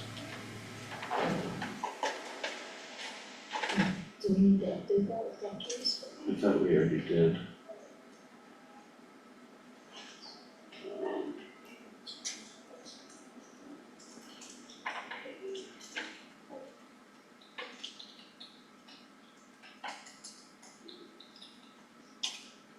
Sorry, Tim, I'm just catching up on a couple of things there. I'm listed on CSU extension program, but I don't, there's not. No, Commissioner Mudge is. I just, with this bump down, That's showing here. oh, it is, okay. Is there actually a board of that, or what? No, it was just having the commissioners being present in that, and then so I've, I have the job description, proposed job description from CSU, I received that yesterday, I have not reviewed it yet. And see if it meets the board's desires for CSU extension going forward. Okay, but do you think there needs to be an actual commissioner? I think so, okay. from the way when it was adopted, I need to look back. Okay, okay.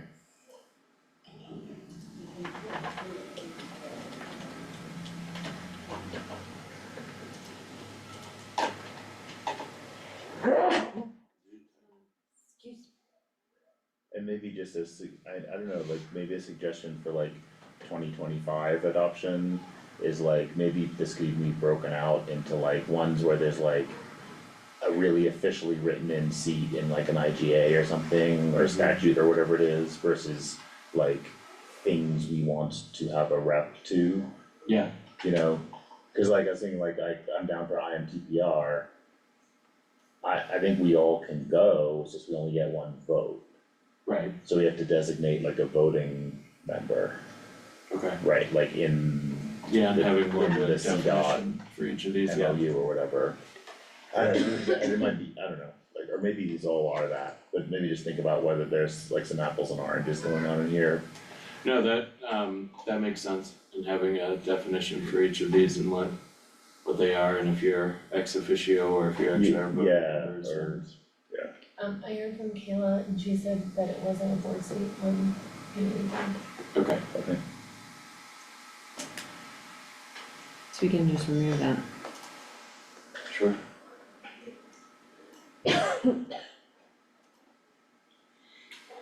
Or if we want, I mean, to your point, if we wanna go attend those meetings and stay apprised.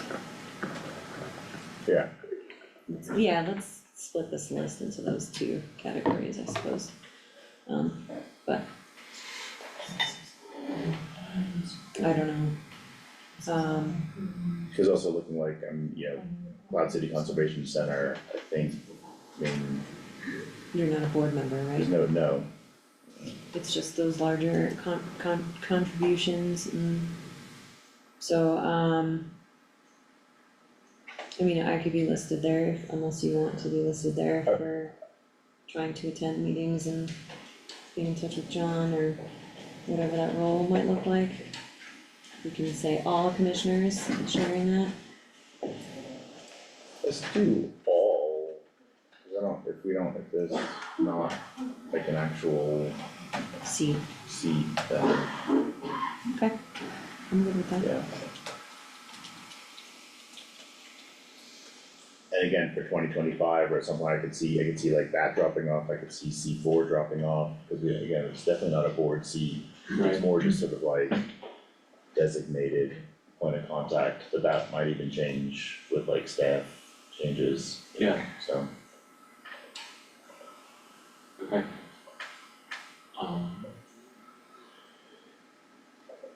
Tourism panel is well up to date. Board of review, airport advisory board, these folks are up to date. Liquor license automatically renews.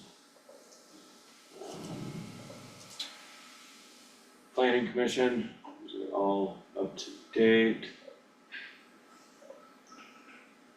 Mineral Belt, with Commissioner Mudd, just the, kind of the main point, but they're a That can be. little more informal. That can be everybody. The Recreation Advisory Board has really been more staff driven, I mean, from time to time, commissioners pop in. We can put all commissioners, but really it is more of a staff driven thing to receive feedback from those community members on recreation priorities, and then, those are funneled up to, budget requests, programming requests, those kind of things. So pros director, is that mostly been? Yeah. And I think that was a conscious shift made when pros expanded. Yeah. And I think I don't know if it got like voted on or approved, but I know Matt Main was working on an actual like, I don't know if it was the charter or whatever of the rec board, but it really shifted to become kind of like an advisory sounding board to pros. Yes, yeah. Do you wanna put pros director then? And Oh, yeah. and then are those, is that current? Those three? Yes. Yeah? Yep. Okay. Watershed Advisory Council is not currently active, but you know, there'll be a discussion coming up with the enterprise and all of that. Yep, we might add the enterprise to Yeah. this. Yeah. By the end of the year. Basin Roundtable, Commissioner Mudge. And Greg, Coastal City. Public Health Director and Medical Officers, Public Health Director, and then Dr. Lisa, Building and Zoning Official, and our Conflict Resolution Panel. So this is something that will probably come before you, maybe late in here soonish or over the summer as we work on other updates to the employee handbook. So, you know, how are conflicts and resolutions among staff dealt with and handled? And those kind of processes. I don't want to you know, cut the board out of any of those. You know, we've gone into executive session to discuss these, but I would suggest that we do remove the commissioners more fully from human resources related matters. And then those are brought to you on a case by case basis by myself and Zoe. That is recommendation, but that is conflict resolution panel existed, you know, before the county manager's office, and really before HR. I can't remember what it was the first year when I was here, but there was like a department director, a commissioner, and somebody else was on there. I can't remember. Yeah. Attorney, yeah, I would, chair and. yeah. No, on the conflict resolution, no, it was never the attorney due to any issues that would arise from that, so they could defend the county. So it would be my recommendation to remove that, and you know, that's not blocking staff from the commissioners if there are complaints or issues, but it is reinforcing, you know, that we do have the manager's office, we do have the employee handbook, a human resources director, the breadth of resources and things there. We wanna make sure that the policy doesn't require. Well, that's what I was saying, so there'll be greater changes to the employee handbook where we're going to propose removing the conflict resolution channel. And Okay. Maybe once we get into that. maybe, yeah, point, we can do that, yeah, can we address and change that in this resolution? that's fine. We're just also planning to see, so you guys know that change, that requested change will be coming. Okay.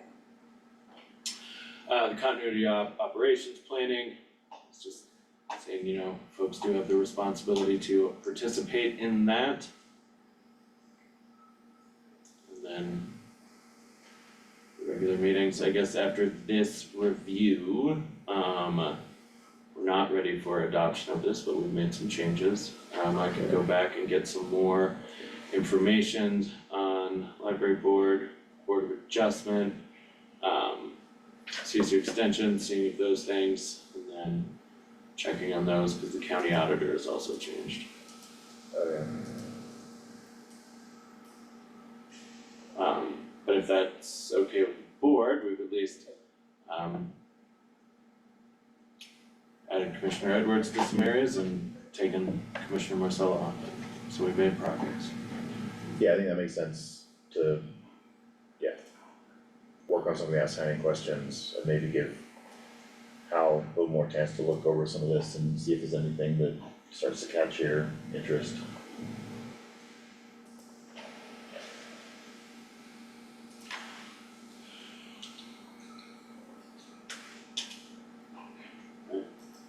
On the Community Fund, Kayla is still on that board, yeah, and I know Stephanie said that too, Okay. Okay. Any other questions on this? I can do, my piece of homework, so it could potentially be on the June 4th meeting for final adoption, if that works for everyone. Sure. Sounds good. Yeah, Great. just make a motion to, Do we need, I mean, we can just, We don't technically Leave need it, right? to Yeah. table it, but if you'd you like want. that formal direction. I would not. I think we're okay. So, geez, I feel like we should then. I know, right, yes. let's do it. Alright, okay. No, it's, I think that's fine, I mean, I think we have good, that's good to go through that line by line and just keep it as up to date, cause I remember, I mean, it just seems like every year, there's always like a handful of things where we're like, well, that's not quite right. Right. So are we good to move on to item 20, the PSA with Everhart and Associates? Yes. Okay.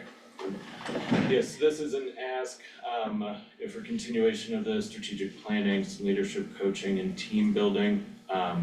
This has come out of, years of work, that Dr. Everhart has done with the county, pre-me, but, things that he's worked on the board with, transition to the manager, style of government, the strat op process, things like that. Clerk and Recorder Laritzin pointed out that it made a bit of an oversight, so I didn't have the PSA set up and teed up for this year, so the ask here is for not to exceed amount of $15,000, and that will get us through the next quarter for the strategic operating plans and the scrubs, and that's the Board of County Commissioners plan on a page, and then those AIPs that staff have been working on. After that, I'm happy to reevaluate the agreement, continue at the board's discretion and request, how you would like to move forward with that. But I do think we should wrap up at least the scrub and that work that staff have been working on for this quarter. So that is the PSA before you. And do we have scheduled scrub dates June for us? 11th Alright, is when the June 11th, big departments will present their AIPs and plan on a page to you. okay. And then let me double check that the following is y'all's scrub. I think it's a week after, Yeah, or 2 weeks, it might be the 25th, I feel pretty confident that that's what we did. yeah. And that'll be the June scrub. Correct, yeah. The June 11th is department presentation, and then y'all will go through your scrub and strategic planning session through the strat ops method, and also identify your priorities for the 2025 budget. Okay. Alright, I think that'll be very helpful to incorporate all the conversations we've already had on Justice Center and large, ongoing projects. We really need to drill down into some of those details and get closer to making some decisions. Alright. Checking if you're available on the phone.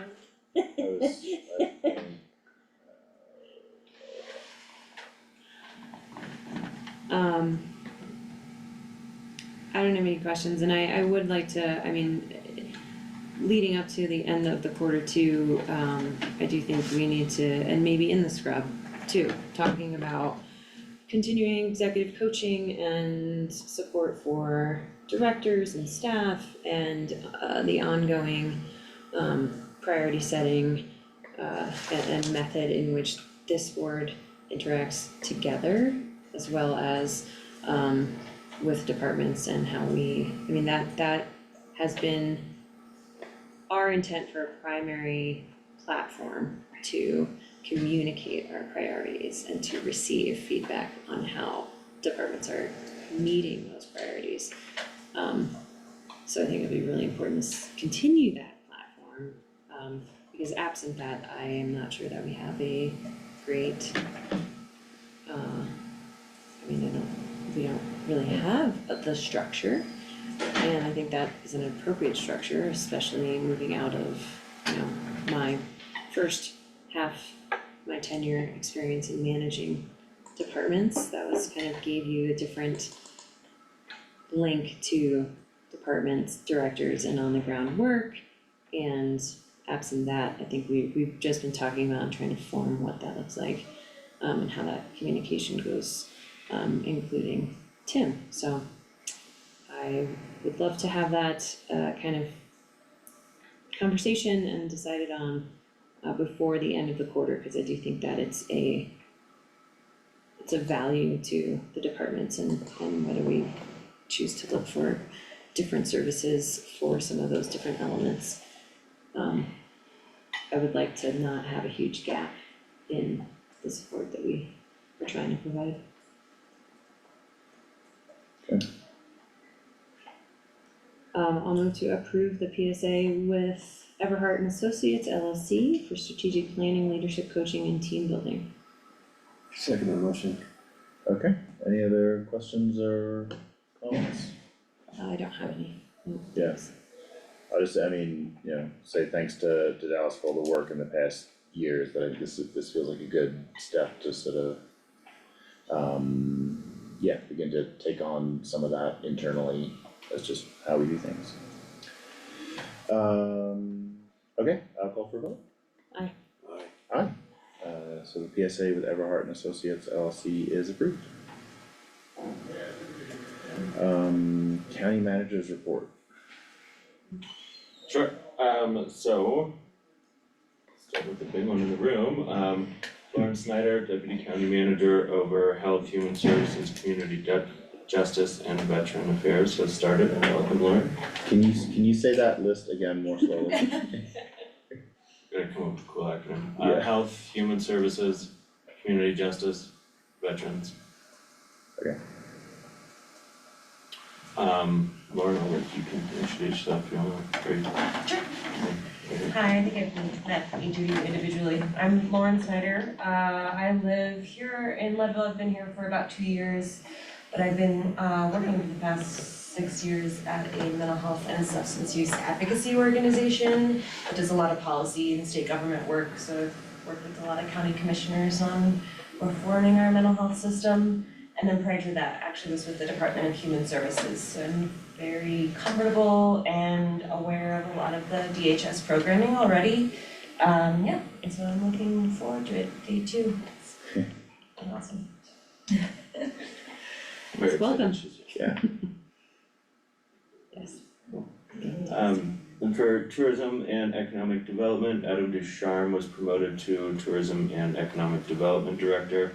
Katie Hild has started as the Tourism and Visitor Center Manager. Also Adam, and his team, but we'll say Adam, won the Silver Anvil Award of Excellence. For, I don't know, it's like a marketing and branding competition, but it's extremely prestigious. He won it, for the driving visitation to Leadville and putting the Colorado Historic Opera House Circuit on the map. It's the most effective PR campaign on a 5 to 10K budget. So very impressive work and happy for his award and the recognition for his talent. As you are aware, Sarah Edwards has moved on from the county. She's now the Executive Director of the Tabor Opera House Preservation Foundation. That is the full title. However, before she left, we did get our updated brands in, so that's our seals, the colors, fonts, brand book. So we'll be updating everything, and that does finally include business cards. So the business card templates are ready, PowerPoint templates, memos, letterhead for each elected office and department office. So those are coming soon.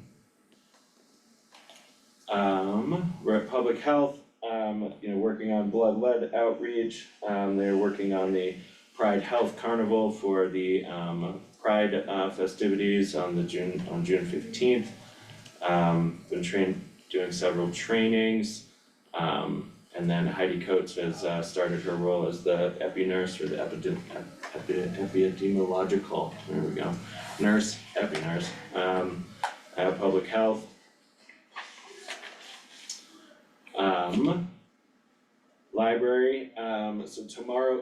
is the kickoff for the feasibility study, for the county feasibility study for our shared service facility. So that'll include library, senior center, recreation facility, and then space for childcare. So that, we're excited for that, and yeah, it'll be good. Sorry. You said specific facilities, library, senior center. Say Recreation and childcare. that. Okay, recreation broad, Yes, broader, broader, fear not, the Gym. pool will be included. great. But Well, I was yes, thinking of it as a mechanism to really like create some long-term plan and consolidation of our assets spread out across the community and yes, you know, yep, that is part of would it. replace some of those, and might repurpose some of those locations, just. Yeah, so looking at all of our rec facilities and assets, what they look like, where the rec campus should be, you know, kind of, right now, we're down on West Fourth Street, where Hug Finn is, we have community fields, you know, soccer dome, all those conversations, part of the feasibility study. And we'll get something that's a little more of a, like including an economic viability for. Yeah, on how it works and, yeah, just the underlying feasibility of this community pulling off a new facility. So that we could even maybe partner with, have a public-private partnership or figure out how operations would best be managed, whether that is under the county or not. Yeah. Yeah. Yeah. Thank you. Yep. Doing more upgrades on our servers, the IT, those should all be wrapped up this week. Do you wanna talk about your updates? Attorney's office on the, updating our Cora process, is the big one. Yeah, we've got, trying to, unfortunately, the legislature let us down in terms of some a proposed bill that was gonna help alleviate some of the burden, especially in small counties like ours, in responding to Cora requests. But there is some guidance in terms of other tweaks that we can make to our policy and procedure to keep it from being quite so burdensome. So we're working on those, and we'll be bringing those to you in a work session. Next Tuesday at 1 p.m. Yeah. or 9 a.m. One of those, The assessor provided updates, they're still cranking out on work, and getting through, getting prepped for reevaluation, so that's already started for 2025. And just building out his office, he is now fully staffed, so he had to rebuild that staff after the prior assessor left.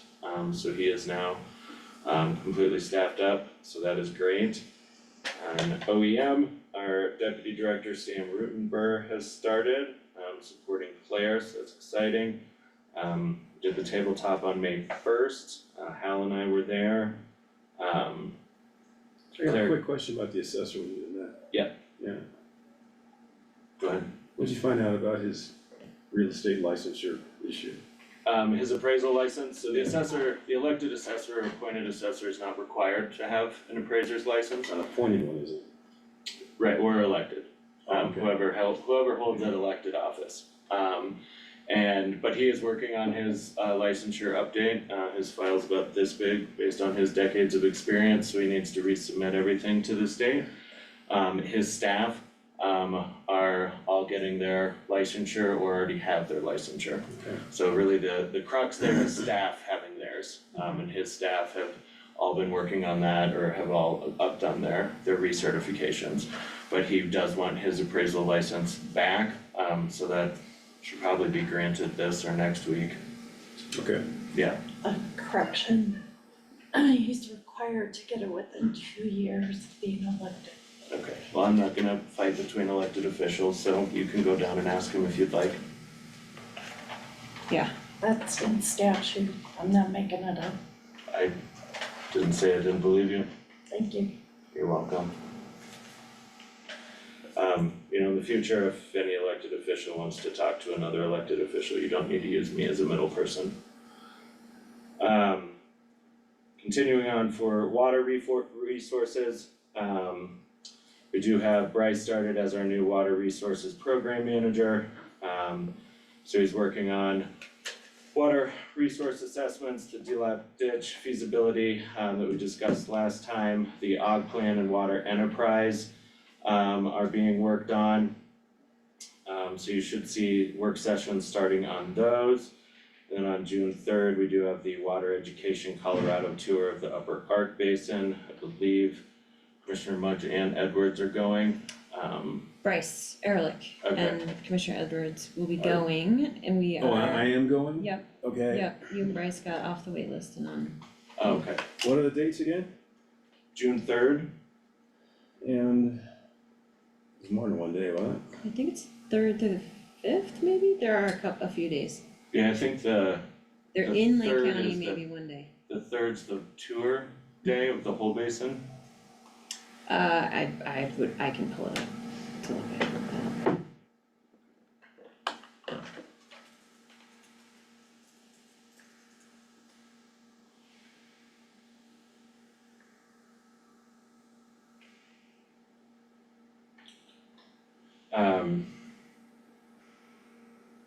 Let's keep going with updates. As you're aware, Janine McGee is winding down her service here. We have posted the Human Services Director job. Lauren is leading the recruitment and hiring on that. And continuing, staffing up there. But the end of year reports on the state fiscal year on the language access and interpreter network coming up soon. And then, Wraparound continues their great work. In finance, Will Imhoff has started as the new Deputy Finance Director. He has extensive background in grants and budgeting and capital assets, so those are the key programmatic areas he will be over. Ide Bailey is about 2/3 of the way done with their project, and it has happened today. The furniture is being installed and set up in the annex, so this week everybody will be able to move over, and the sardine stuffing and musical chairs from staff. Really comfortable, luxurious sardines though. That's true. Yes, everybody is quite flexible. Who's moving over there? So we'll have IT, HR, finance, operations, pros, community justice, and there's potential for sustainability position, and then we'll have a few workstations, as we staff up, or if folks need a space that don't have a space. And our fabulous fleet of new high school interns. That's right. You need a place to work too. So quite a bit of space is vacated, isn't it? Not as much as you would think. In terms of offices, so these two offices down the hall past the bathrooms where finance used to sit, we grew finance from 2 people to 9 folks. So those 2 offices will go to the sheriff for administration, so that'll be his administrative services, and then the victims advocates will be upstairs, a little more accessible to the public. Downstairs, the space where the victims advocates will turn into a shared conference room. So anybody in the county can reserve and book that room for larger meetings, election judge training, whatnot, anything that you need. We'll have the reservation system set up for that.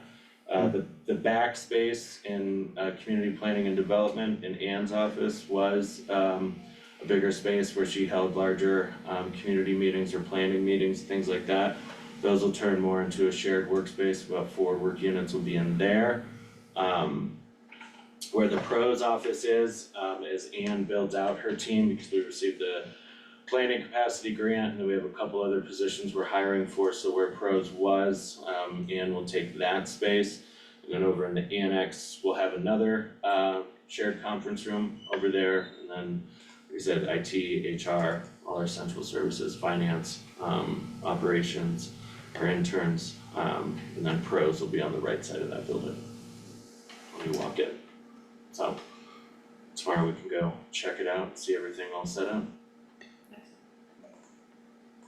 June 4th and 5th. 4th and 5th, okay. Okay.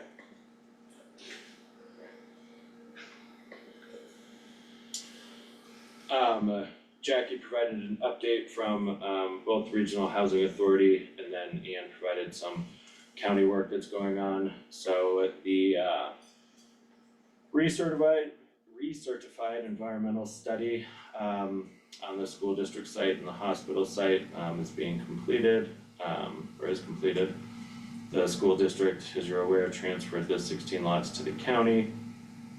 The RFP went out, and then the Housing Authority Subcommittee, which is made up of Ann Schneider from the county, LaChance from the city, and then one appointed member from the Housing Authority have been reviewing those bids. So we will hear the presentations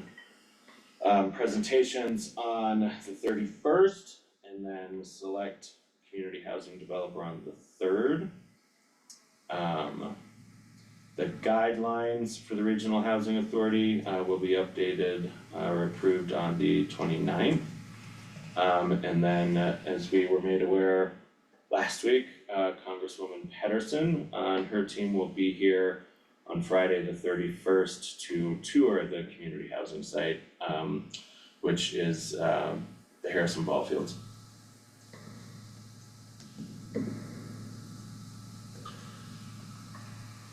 Anne is continuing to work on code enforcement. We do have our code enforcement officer, he's part-time right now on board, but he's worked through five cases.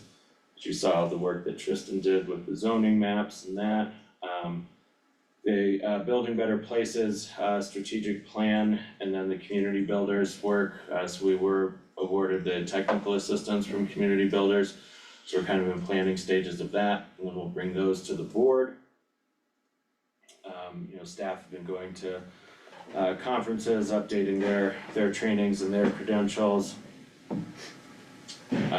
Recreation and open space are open in the annex. Spring programming is wrapping up, and summer programming will be starting. Karen's rolling out 15 programs for a variety of ages. Will be open for this summer. The RFPs are out, and staff is reviewing them for the community field turf replacement, and then the tennis court replacement and maintenance for the sinkhole. So those will be probably for your 6-4 meeting, decisions on those. For HR, so annually we have CRA, or Colorado Retirement Association, coming. I do have those as mandatory meetings for staff. They are different trainings every year, but understanding the financial products offered to them, and things that they can work on. So that'll be June 12th and 13th, and then after that, staff can set up one-on-ones with Francisco, who is our CRA rep and advisor, and folks can get touch bases there. In-person defensive driving will be June 12th. We are still evaluating CTSI and benefit insurance. Anthem and Common Spirit did come to a 5-year agreement.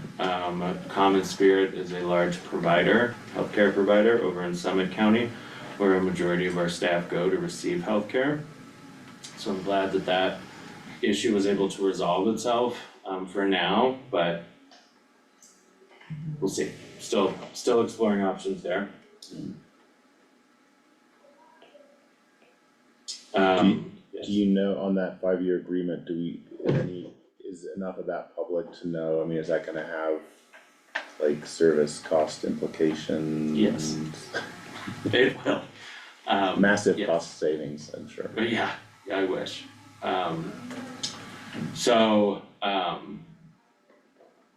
Yeah, that's okay. Yet to be seen the impact on that, but I'm sure there will be cost increases there. But at least with our division of insurance, and Commissioner Conway, who's the Commissioner of Insurance, was able to use shame. Shame's quite a powerful tactic, so was able to do that and had them come to an agreement, but see if it stands for that. We already discussed Lake Fork Creek today.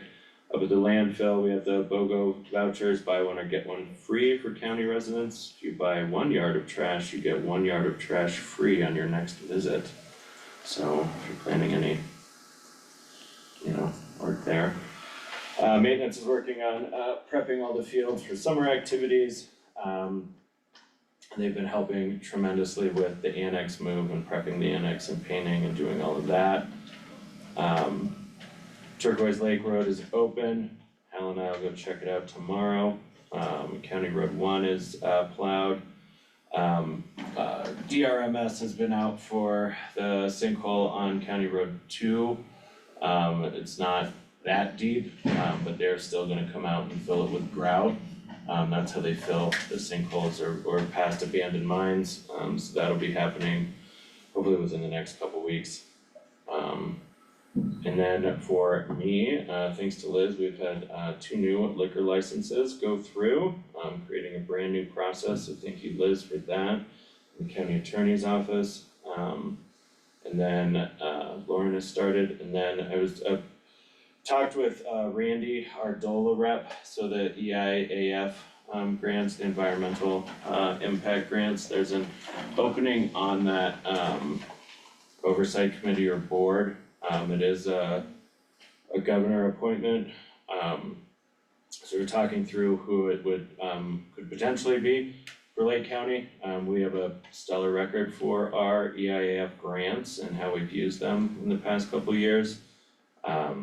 She suggested perhaps someone from Climax, of course, a commissioner, however, with all commissioner seats open, we thought maybe appoint someone else, so I'm just bringing that to your attention if you have other folks you would like to appoint, or might, I reached out to Climax, but we'll see if,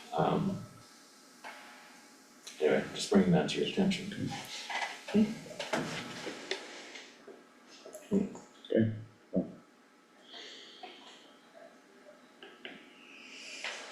Thank you.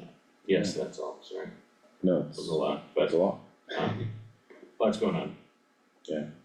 Liz will tell you what's coming up next. What? Well, I was just gonna say real quick, I know, I mean, it does feel like a lot, but I think it's good to get, I mean, this feels like a useful level of detail to me. Like, I know this is still like sort of a bit of a new thing, so I mean, this is working for me, like just to, have some high level Safeway aisle conversation knowledge of things that are going on in departments. So quarterly, we'll have the memo that goes a little bit deeper Yeah. into budget, personnel, and Safeway. And then our plan right now is for the second meeting of each month, we just do a manager's report that doesn't necessarily cover all those things, but this is what's going on. Yeah. And departments have been really receptive and did a really good job of following through. Nice. Except for my department, I didn't do anything. Alright. Okay, yeah, that was good. Alright, so let's take a look at next week. It is a work session week. So for the 9 AM on Tuesday, we are gonna have pros do their first quarter budget presentation. We are gonna have an overview of the Human Resources Professional Development Plan with a conversation about the workshops that they intended for diversity, equity, and inclusion. I'm going to meet with Karina and Zoe tomorrow and kind of talk about the feedback from the last regular meeting. For Commissioner Edwards, we're gonna get some, I hate to say testimonials from clients that firm has worked with, but kind of build that out and give you an overarching, this is what PD looks like for the county and why. So you know, I'll be at CCI conference on Tuesday. I'm gonna send you the recording and I know you're gonna watch it to help you fall asleep. What's that?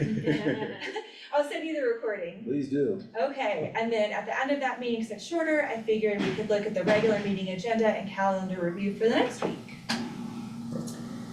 For the afternoon,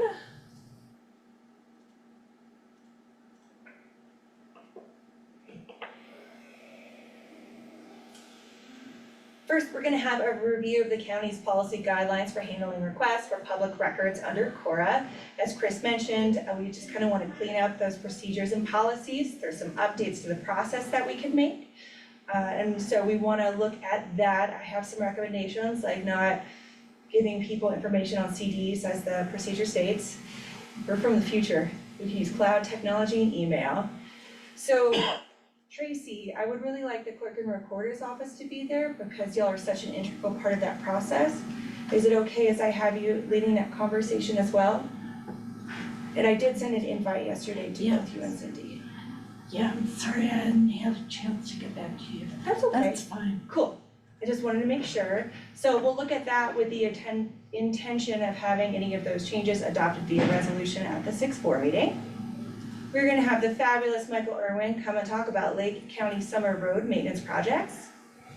And then we had a community request to talk about Federico Field. Let's talk about it. Okay. What's his name? Football coach? Robert something. Yeah.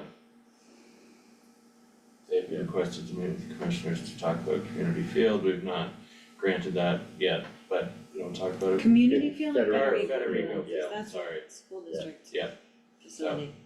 Okay, It is. it is. It is. Do you, They just said they wanna meet with y'all to talk about it, so this is an opportunity to have a pre-conversation. We all live here, we kind of know what's going on. Everybody wants money to fix the things, to make the dreams of those young people happen. They could be football stars, and you could be a part of that. Oh, really? Yeah. Indeed. This could be your What legacy. kind of football? Not with an accent over the U. do you know specifically if they are gonna come with a financial ask or like assistance? So I responded to them and I was like, hey, thank you for your request, I will put this on the commissioner's plate to talk about. So I think this is a conversation for y'all to figure out what you wanna do, and then if we wanna invite potential partners or community stakeholders, once y'all kind of have had the chance to kick it around, perhaps toss the conversation back and forth. Yeah. Okay. Nothing. Do you know if this is coming, school board member? My understanding as a school board member is that this is not a school district project. Interesting. It's not, it's a community-led project according to Bitchamon. Yeah. It is a community-led project. There's zero in the school district budget for this. So, Okay, so do we just entertain the conversation, or Yeah. do we say I mean, there's the school district has Yeah, zero what's the interest? Like what, or do we need to say that in a public meeting to them, to get them to understand that we may not be adopting other entities' assets to, I mean, let's see what they say to us and what they do or don't ask for. They're probably gonna ask for some kind of assistance or Melissa's gonna come. I mean, refurbishing the field. Yeah. It's probably, if I was a gambling person, I'd say Yeah. there's probably gonna be some money. yeah, I mean, they have, Their the community-led initiative is out there. I mean, they've been I think they've been doing a good job of like soliciting donations and sort of in-kind equipment or time. Is the goal to restore the field, the condition of the field, is that what it is? Yeah, so the goal is to make the grass surface, like tear up what's there, And make it a playable make it a grass playable grass surface and install, take out the broken below ground sprinkler system, reinstall an above ground removable and winter sprinkler system. And that's about it. Like, it's definitely not the track, it's not the bleachers, it's not, It's because just a that's field to like, play football on. and again, just the field.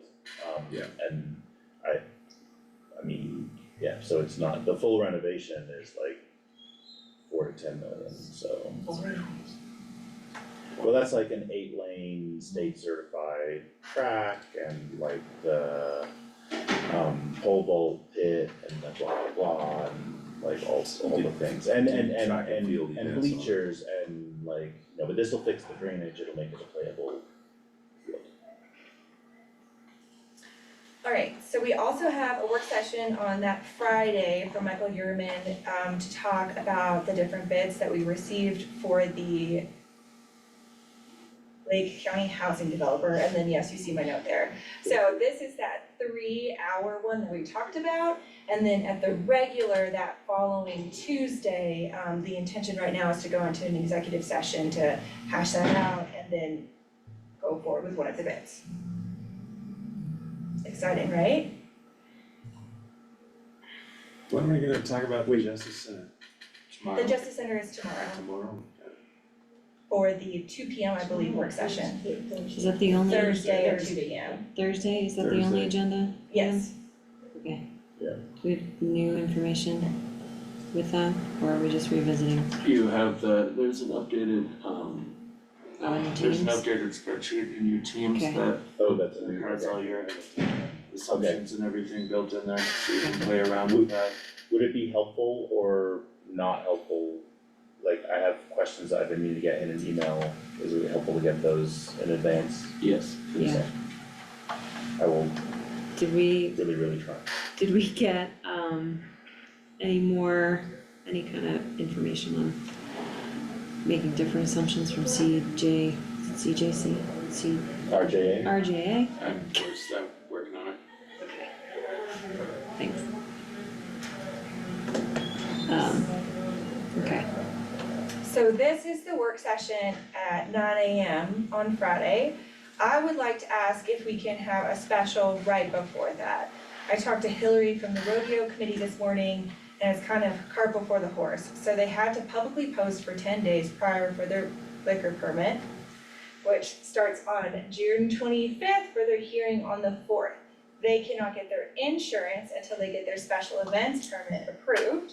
So if we sped it up a little bit by having a special on Friday, I went ahead and asked her to go ahead and do your public posting today. That would give them a little bit more wiggle room for all that. So I've talked to Marla. They have the conditions that they want to propose for alcohol. So it'd be great if we could help facilitate that for our community member, but I wanted to run that by y'all. I will be out of pocket Friday completely, so. Okay. I mean, yeah, I can make it, so Cool. we can have quorum. This is what time Friday? Friday, probably 8:45, a special for the permit, and then we have about a 3-hour meeting of reviewing bids for the Lake County Housing Oh, Developer Work next Session. Sorry. This is the I'll be here next 31st. 31st, we're time traveling, But you want the special, right before it. oh, okay, I'm sorry. I don't know why I thought you meant the special this week. No special this week. You're the special. I'm good with that.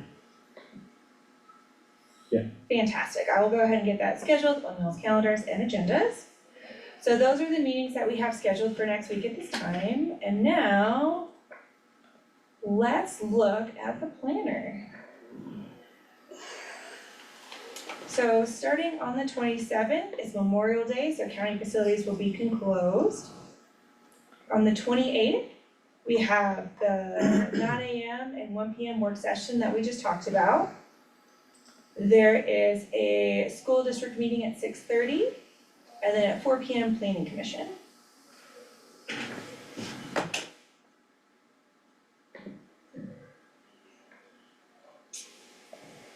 I have a hold on my calendar for a city council work session at 6 p.m. Double check that every time, and I think you're messing with me, and I doubt myself, and then I check it and check again. So if you'd like to delete that, that would really help me.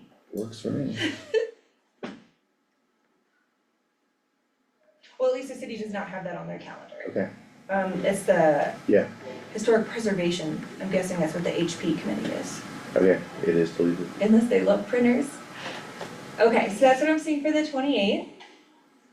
For the 29th, there's community coffee, and then I went ahead and put the Climax Community Partnership Panel.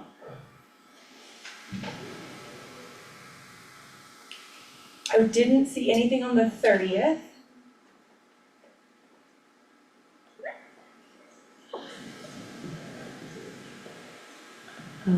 I have something from Claire, the hazard mitigation. Something. Oh, is it the, Leadville Lake County Hazard Mitigation Plan Update Workshop number 3. I can put that on there. Okay. And then also on the 29th, the Housing Authority has a special meeting Oh, okay. at 5. You're gonna share it with me? That's what your pen's you need. Ah. A doctor told me once never to use other people's pens because it's how you get sick.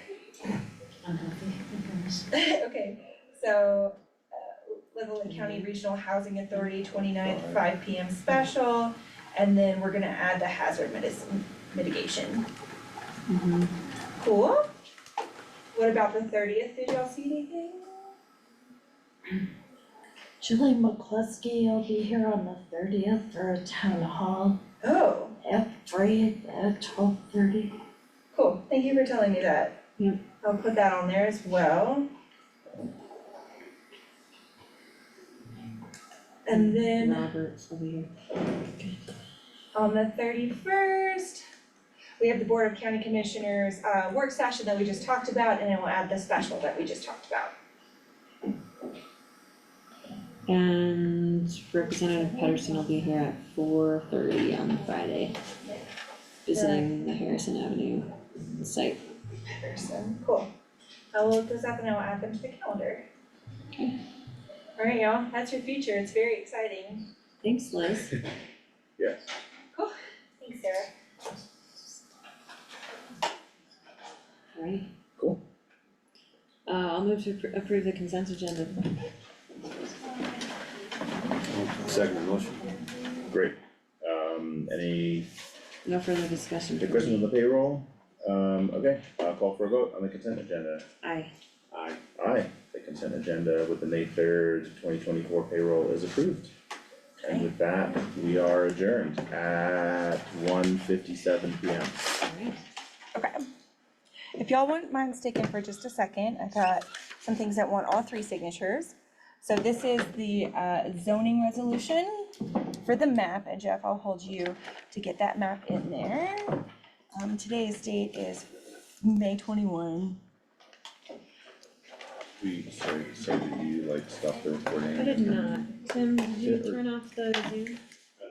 It's, I can do.